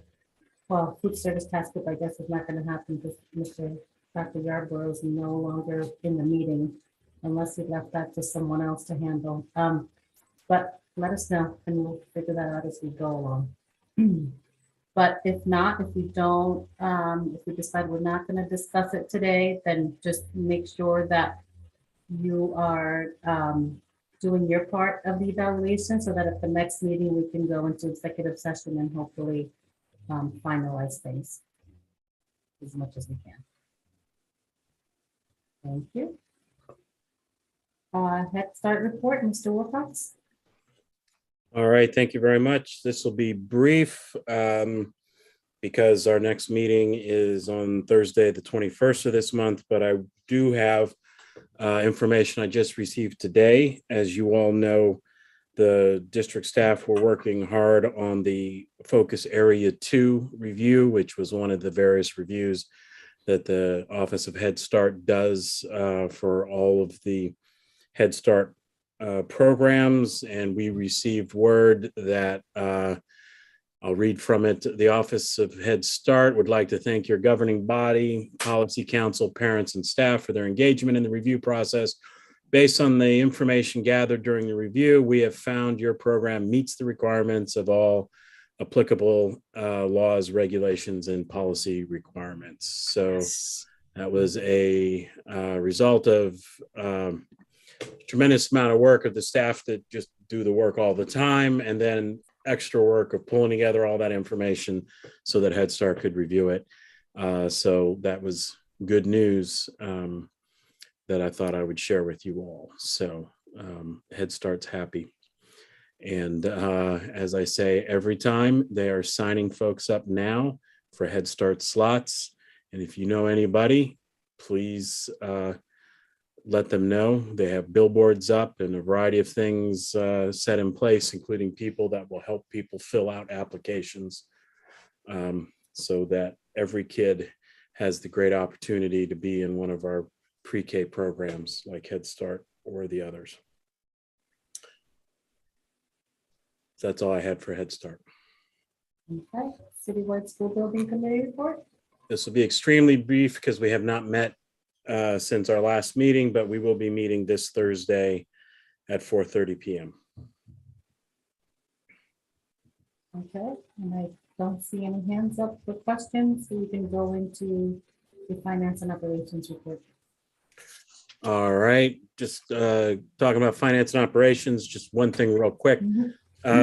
That I was thinking about after the Teaching and Learning Committee is that it is truly important, the extra funding. If the state did indeed would fully fund their education cost share formula, based on the folks that were trying to get that to happen in May of this year, That would bring an extra $19.2 million was reported in the paper into New Haven schools.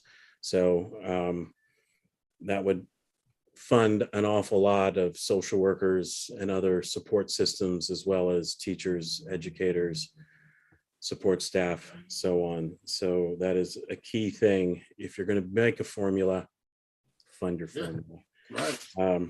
is my personal opinion. Same.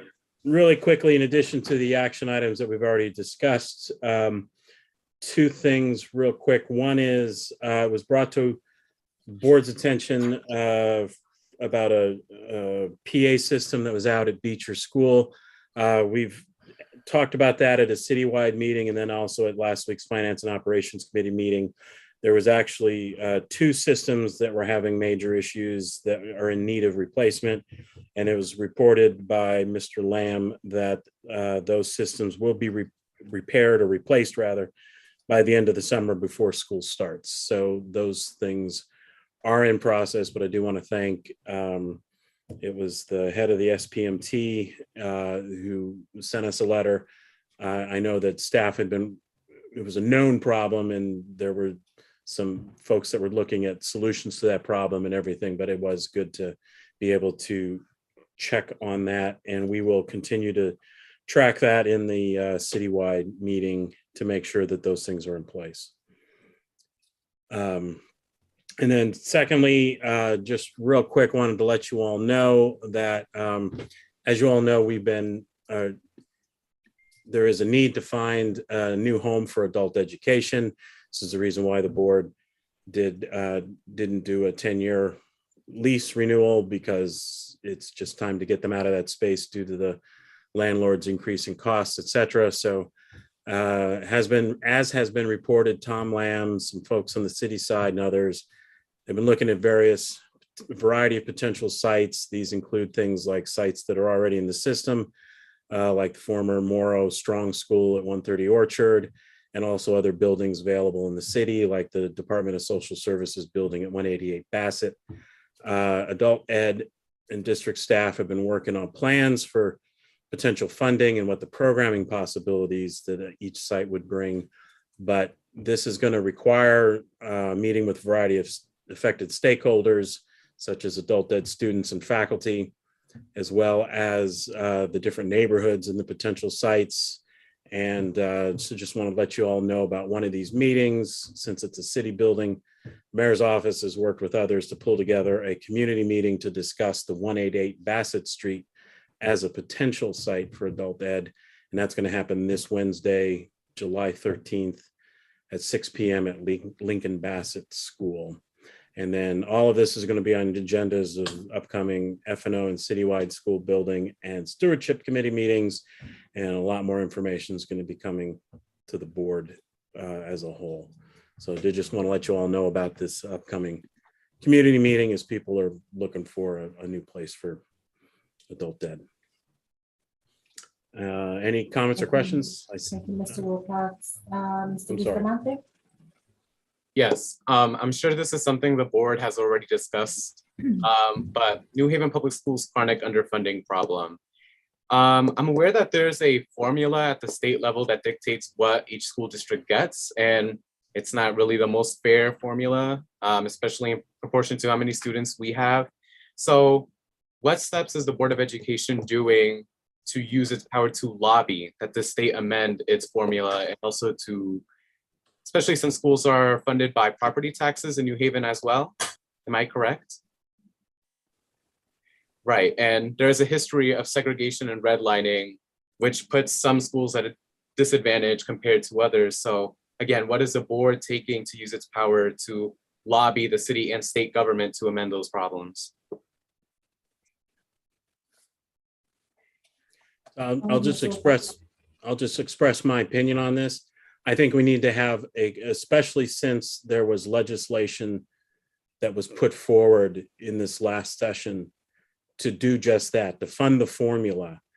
In my opinion, Connecticut does better than most states in terms of having a formula to with better equity, distribute funds within the state.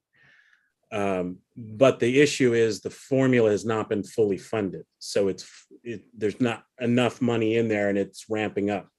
So since there was a group that was trying to get that fully funded this last session, I think that we need to be working not just as a board, but as all the unions, the city, the alders, all our representatives to push the idea that it's time to fund the formula, because that is what's going to just bring enough funds into the districts, and not just New Haven, but all the districts in Connecticut, to be able to fully fund the educational needs. So I think that we need to have a very pointed thing going into the new legislative session that'll start up in a few months to really promote that. And I'm hoping that collectively and beyond us, we'll be able to figure out ways to do that. But that's just my opinion.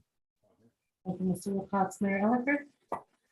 Thanks, Madam Chair. And I don't want to get too far down this road because I know that the item is technically not on the agenda, but Ms. Bustamante, I think you're going to find a lot of friends here that are excited about advocating, in particular at the state level, for more funding. The legislative session starts early next year, and I think that we all can anticipate a real big push from New Haven to change that formula. I'm very excited that you're interested in that and organizing people around it. Thank you, Mayor Elicker. Governance report, Dr. Benitez? Yes, we have included in the packet of the members of the board, the introduction to the teaching and learning series, policy series. That will be our second reading of that introduction. That is not the full policy. That is only the introduction to the policy series. So just making that clarification for those of you who are not familiar with all the policies and the different series we have. We also have a group of people in different areas working with the policy series that is relevant to their service area. We will be expecting people to submit some of the work in the future month or month and a half, depending on the timeline that people have. I also would like to have Ms. Jackson explain a little bit about how does the process for policy updates work. That's one. And I two, can't hear Dr. Benitez. you cannot hear me?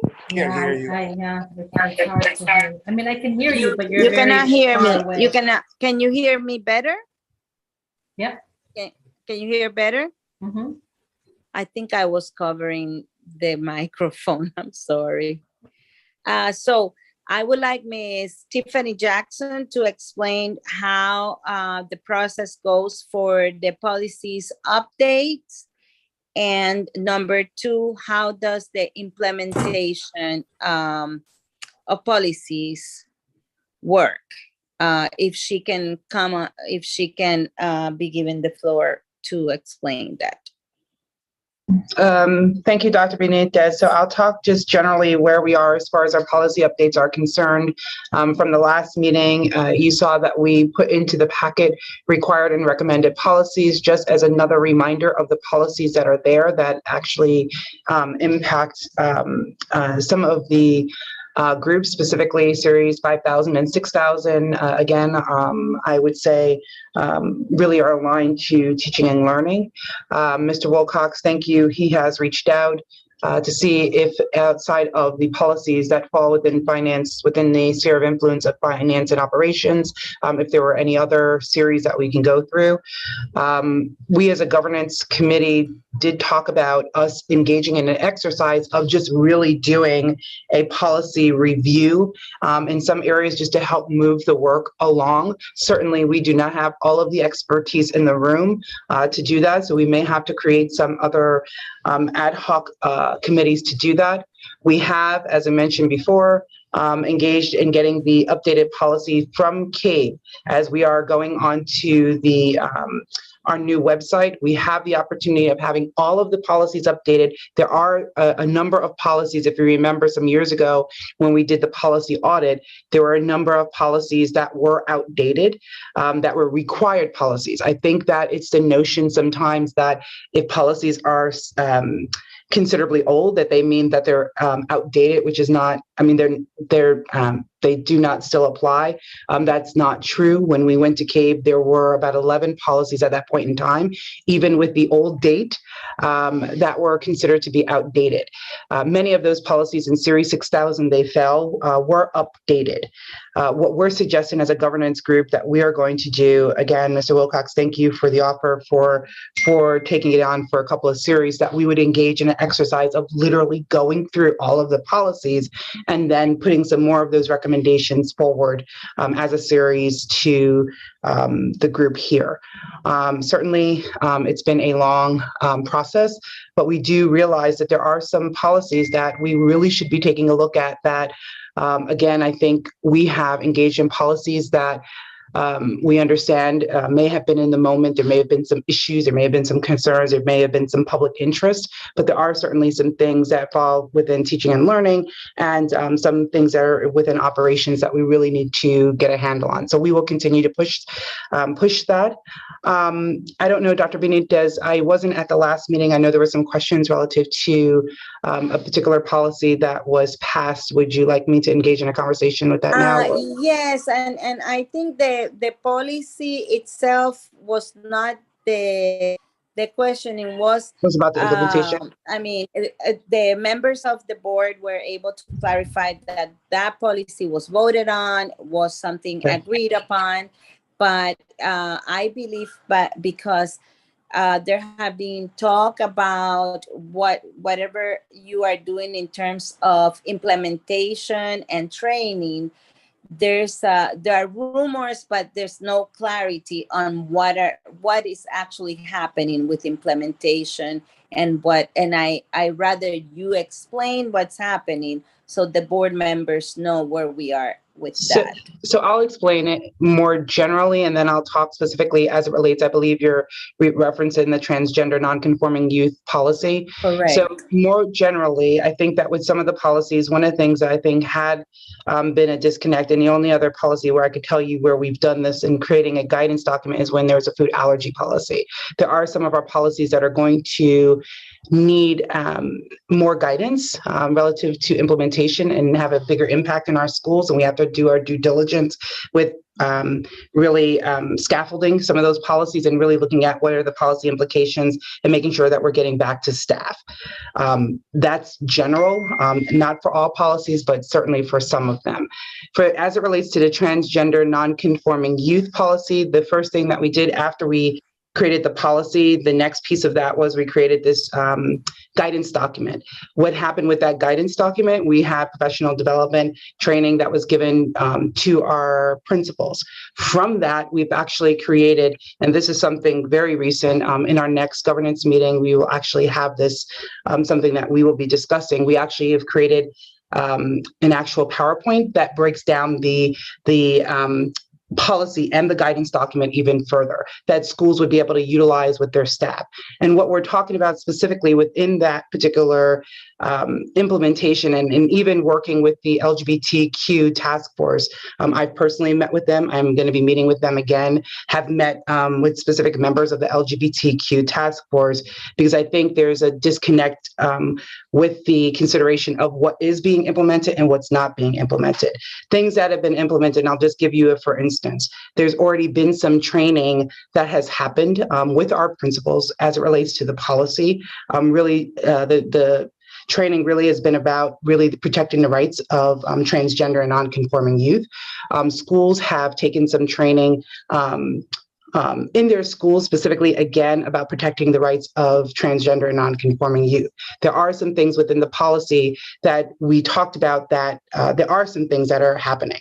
And I'll give you just an example of one of them. One thing we talked about was really there was not a wide understanding of whether or not we had the ability to change names or change pronouns within our power school systems. The answer to that is yes, we have. We did meet with a member of the LGBTQ task force to explain how we do that, because there was an understanding that we don't do that in our district, which is not true. So we have been doing that. The other piece that we feel that we have to do is make sure that students and parents know how to do that. We know that that's the piece that we think on our end we have to improve, is the communication around that. How do we get folks in the public to understand more widely? Really looking at our student handbook and even in our orientation guides, how do we input information in a form as this one particular item, really as it relates to changing of names? How do we get that into our school handbook? So that's one thing that we talked about for the upcoming school year by way of timeline. We've already talked with the folks who are in charge of the student handbooks. We've already talked to Dr. Sherbin, who's in charge of Power School. So that's one piece of it. Some other pieces of it are facilities, access for facilities, gender neutral facilities. We know that that's a longer range plan because there's dollars and certainly some long-term financial implications of access to gender neutral bathrooms. We talked again about the whole component of training. We talked about physical activities and really the duty to make sure that we are actually notifying students, even as it relates to extracurricular sports events and activities. So those are the things that we're working on right now. So in those bucketed categories of what's in the policy, we're looking at the training, we're looking at facilities, we're looking at how we're looking at the name changes. Where we are, again, is there's a parallel process. The training is happening. We have created a standard training, a PowerPoint. We are going to share that at the next governance meeting. We certainly, from that point, can share it here. But what we've created is really just taking the policy to the transgender nonconforming youth guidance document that's for administrators, and then really taking this these slides, again, this presentation enough so that principals can share, administration can share that with their staff. And that notion of that is really so that we can increase the sensitivity and making sure that we're protecting the rights of students. I've heard in some places, or maybe it's, kind of out there that, there was concern about what we're doing to students and what are we sharing with students. It really is not that. What we're looking at right now, the elements of that policy really is about protecting the rights and really making sure that we are working with our adults to make sure that we're increasing sensitivity and making sure that we're following the letter of the law. Thank you. Are there any questions? Mr. Goldson? Thank you, Madam President. I raised this issue either at the last meeting or a meeting before that. I'm not quite sure what we approved and what the staff are now writing up, and whether those two things jibe. So I asked for a copy of the policy that we approved. I still haven't received that. I just heard Ms. Jackson talk about protecting the rights of the students. And I'm wondering, how are we also protecting the rights of the parents? And whether those two sometimes don't jibe. And when they don't, how those decisions are made. So I have some real concerns about what's being written as to how that relates to what we approved. Sure. So I don't know if you were at the last meeting. I wasn't, Mr. Goldson. I wasn't. So if you could please forward to me Sure. a copy of the policy that we actually approved, then maybe I could start understanding better what you guys are working on in terms of follow-up documents. Sure. Thank you. Thank you, Madam.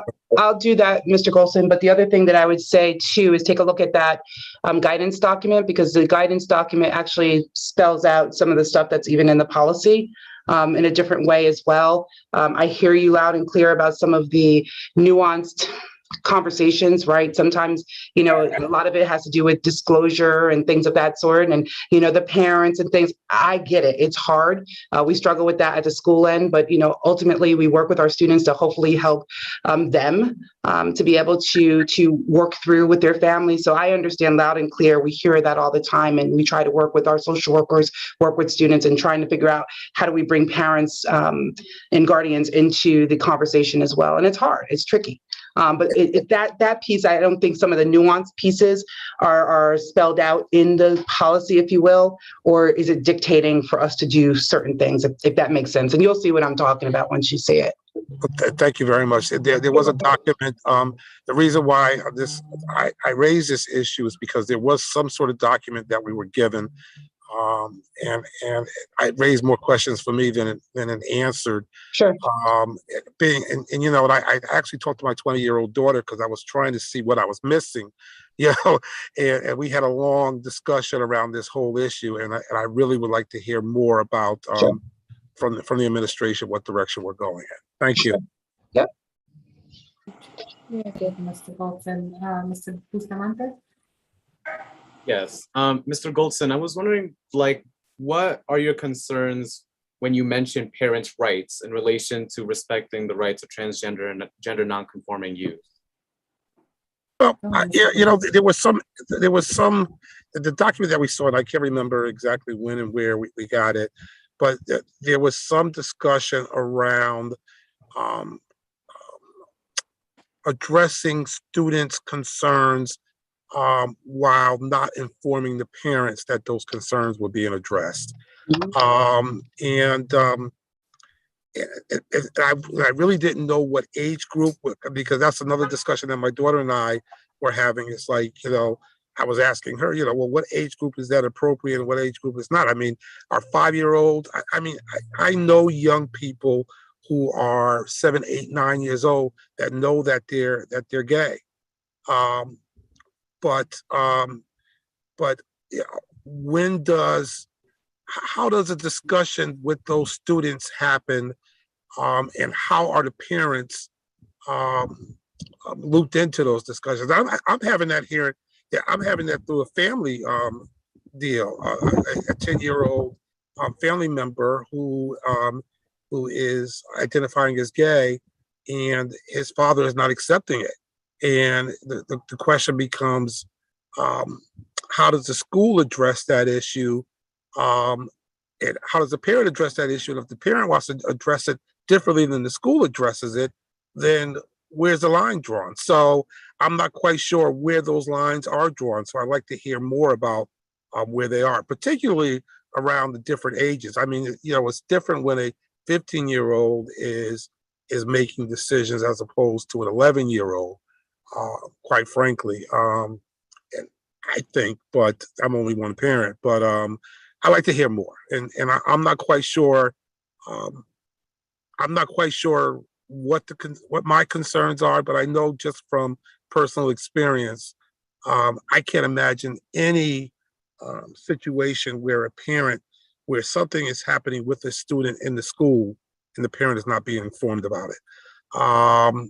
And as a parent, it's just difficult for me to understand how we could take on that role as a school system. So I like to hear more about what roles we are taking on and our justifications for legal and moral justifications for taking on those roles.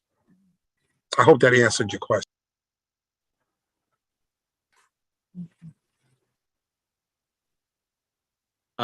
I do have one more thing to mention, if that's all right. Go ahead. Yeah, I can definitely see that as a concern, although I would say as a queer student myself and having friends who are queer, who identify as gay, it's a very, very fine and often dangerous line to draw. Parents' rights are important, but it is a very thin line because you also have to think, like Miss Jackson brought up before, you also have to weigh between both of them, because you also don't want students to be put in danger because of the school having to inform a parent of their gender or their sexuality, right? So just taking that into very strong consideration, I would also like to see the policy once it's drafted up, because that is a big concern of mine. Like you see a lot in southern states like Florida, where you have schools that are required to tell parents about a child's sexuality or their gender identity. And it is a very dangerous line to cross. And, you know, it's easy to say, well, that can't happen here in New Haven, but it isn't the liberal utopia that we make it out to be. And sometimes those policies can go very wrong. So I would say it's a very fine line to touch on, and that we must prioritize student safety first and foremost. I would argue even before parents, because a different story may be told in front of the school that they may be accepting, and a different story may be told behind closed doors, and you just may never know that, and that affects a child's learning and their well-being. So again, I would also like to see that policy once it's drafted up. The policy is drafted and was approved. The document that we're talking about is a guidance document that it's already drafted, and some training has taken place with administrators.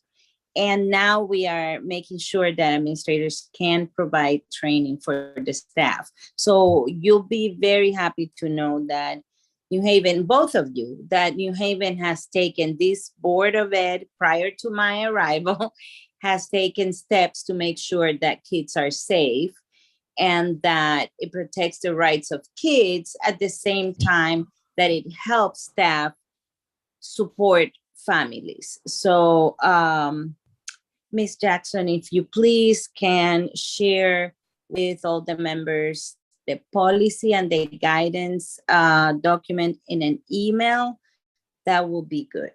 That's fine. And the other thing I was just going to say, and this is not just related to this policy, but at some point in time, you know, maybe a workshop or so, if there are some issues that require that. I'm not sure whether or not if we want to do those things, if there's things that require, you know, a lot more information, if this is the venue, or if it is such that we, you know, set it up through governance or, you know, separate workshop enough to be able to go over any such policies that may require further consideration, not by way of a voting matter, but just as far as the education pieces. I'm not sure.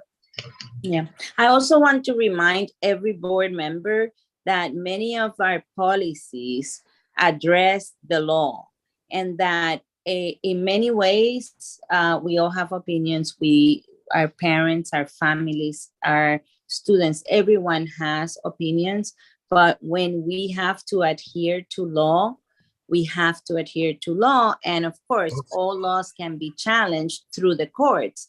But I just want to make sure that when we have concerns in terms of the policies, we should always ask for support in the terms of understanding how those policies adhere to the law. And that way we feel more comfortable with not just morally, but knowing that we are protecting also the rights of students and families according to the law. Again, every law can be challenged, but as long as it's a law that we're required to adhere to, we need to be aware of it and make sure that when policies are controversial, we remind the people that we live with that we are adhering to the law and making sure that we do the best we can for children and families. Thank you, Dr. I Benitez. think that's all for today. Thank you. Dr. Joyner? Just like to remind the board that policies are broad parameters, and administrative procedures are actually how those policies are actualized. And I hear Dave when he talks about Florida. I mean, I'm thinking about never going to Disney World again based on some of the stuff that's going on in Florida and Texas. But as Dr. Benitez says, a teacher is loco parentis, which means that a teacher has the legal authority of a parent when interacting with the child. A school has no right to withhold information from parents about their kids. Now, if the kid is emancipated, that's one issue. But quite frankly, we can situations where the school becomes a battleground between parents and kids. Parents have to understand some parents can't accept the fact that their children are different. I mean, I think every family has had situations like that. And some families are more open than others. Depending on how conservative they are. I got a branch of my family that's Pentecostal, so you kind of figure out how they would respond. But most of the people in my family are very open-minded. And gay people have been in our family probably for as long as we've had families. And as far as I know, they've always been treated with respect. But as far as the school is concerned, it cannot be a battleground between parents and kids. And we have a legal obligation, unless the child is emancipated, to answer any question that the parent might have about their children and their conduct in school and so on. So I've had to counsel parents to be more open-minded about their children and try to help them understand that the child's character is more important than anything else. That because you're heterosexual doesn't mean you have good character. And because you're gay doesn't mean that you have bad character. And there's plenty of history to show that to be the case. But it is a very complicated process. And we're gonna have to figure our way through this with the admonition that we should never do anything to any human being that we don't want done to ourselves. So we should be guided by the golden rule in all of our interactions. And we should try to impress upon our parents to love and accept their children no matter what. And that's not an indictment against a person. It's just the myriad varieties of humanity. And we're just beginning to understand that. And we're just on the tip of that. So with compassion and respect for all human beings and all forms of diversity, I think we can go forward, but it's not going to be easy. And hopefully we don't end up having board meetings like I've seen in a lot of places where people are threatening board members and using all those slurs against people and so on and so forth. I hope we don't have that. So far, so good in New Haven. I just hope we can keep moving forward. Thank you, Dr. Joyner. Mr. Bustamante? Yes, I just like to push back a little bit on Mr. Joyner's statements. I don't want to talk in circles, but again, I understand that schools should not be withholding information about a student, right? But again, if this is about legal responsibility, whatever happens when you disclose a student's sexuality or gender identity, even when they don't consent, is the Board of Education's responsibility as well. It doesn't even have to be legal, it's also moral. In my experience, it's very easy to go on about like compassion and diversity, right? And those are very important characteristics to our school district. But in practice, materially, when you see the way that these procedures are done, when you see the effects, they don't go out so well. So again, I'm employing the Board of Education, but the student first and foremost. If a student doesn't want their parents to know about their sexuality or gender identity, then that simply does not happen. Because the student also has a right to privacy and safety in their own home. Not every student comes from an accepting family, and not all of them are easily swayed to be more accepting. A lot of homeless youth are LGBTQ+ youth. A lot of suicides and drug overdoses are from LGBTQ+ youth. So law is incredibly important, but law is also not a guide to morality. So respecting parents' right to know is important, but again, student safety should be number one. It should be at the core of what we do. I think that's exactly what I said, Dave. Thank you, Mr. Bustamante. Mr. Wilcox?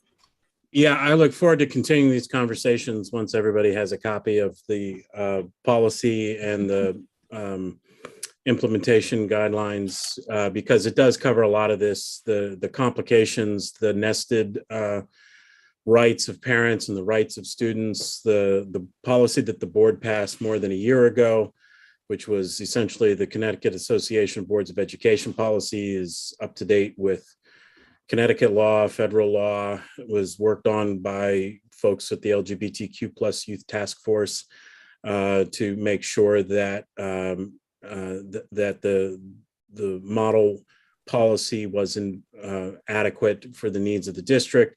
And I am always been happy in being part of a board that's been very strong in these issues, including when the board was ready to go fight with the Trump DeVos Department of Education and wanted to take away funding over this issue. So hopefully we'll all have a chance to take a look at it and continue the discussion. But until then, I think we're all great people saying great things that are also already in the policy that the board passed. And I look forward to having the conversations about the implementation guidelines because, you know, as they say, the devil's always in the details, and working out some of these things is going to be great.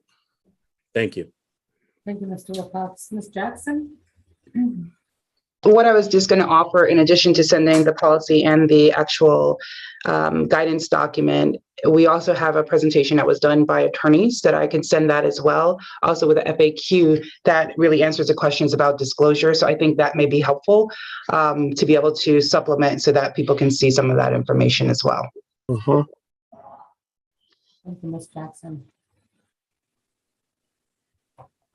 Okay, Dr. Yarborough is no longer on the meeting. I don't know if anyone else is prepared to give an update on food service task group.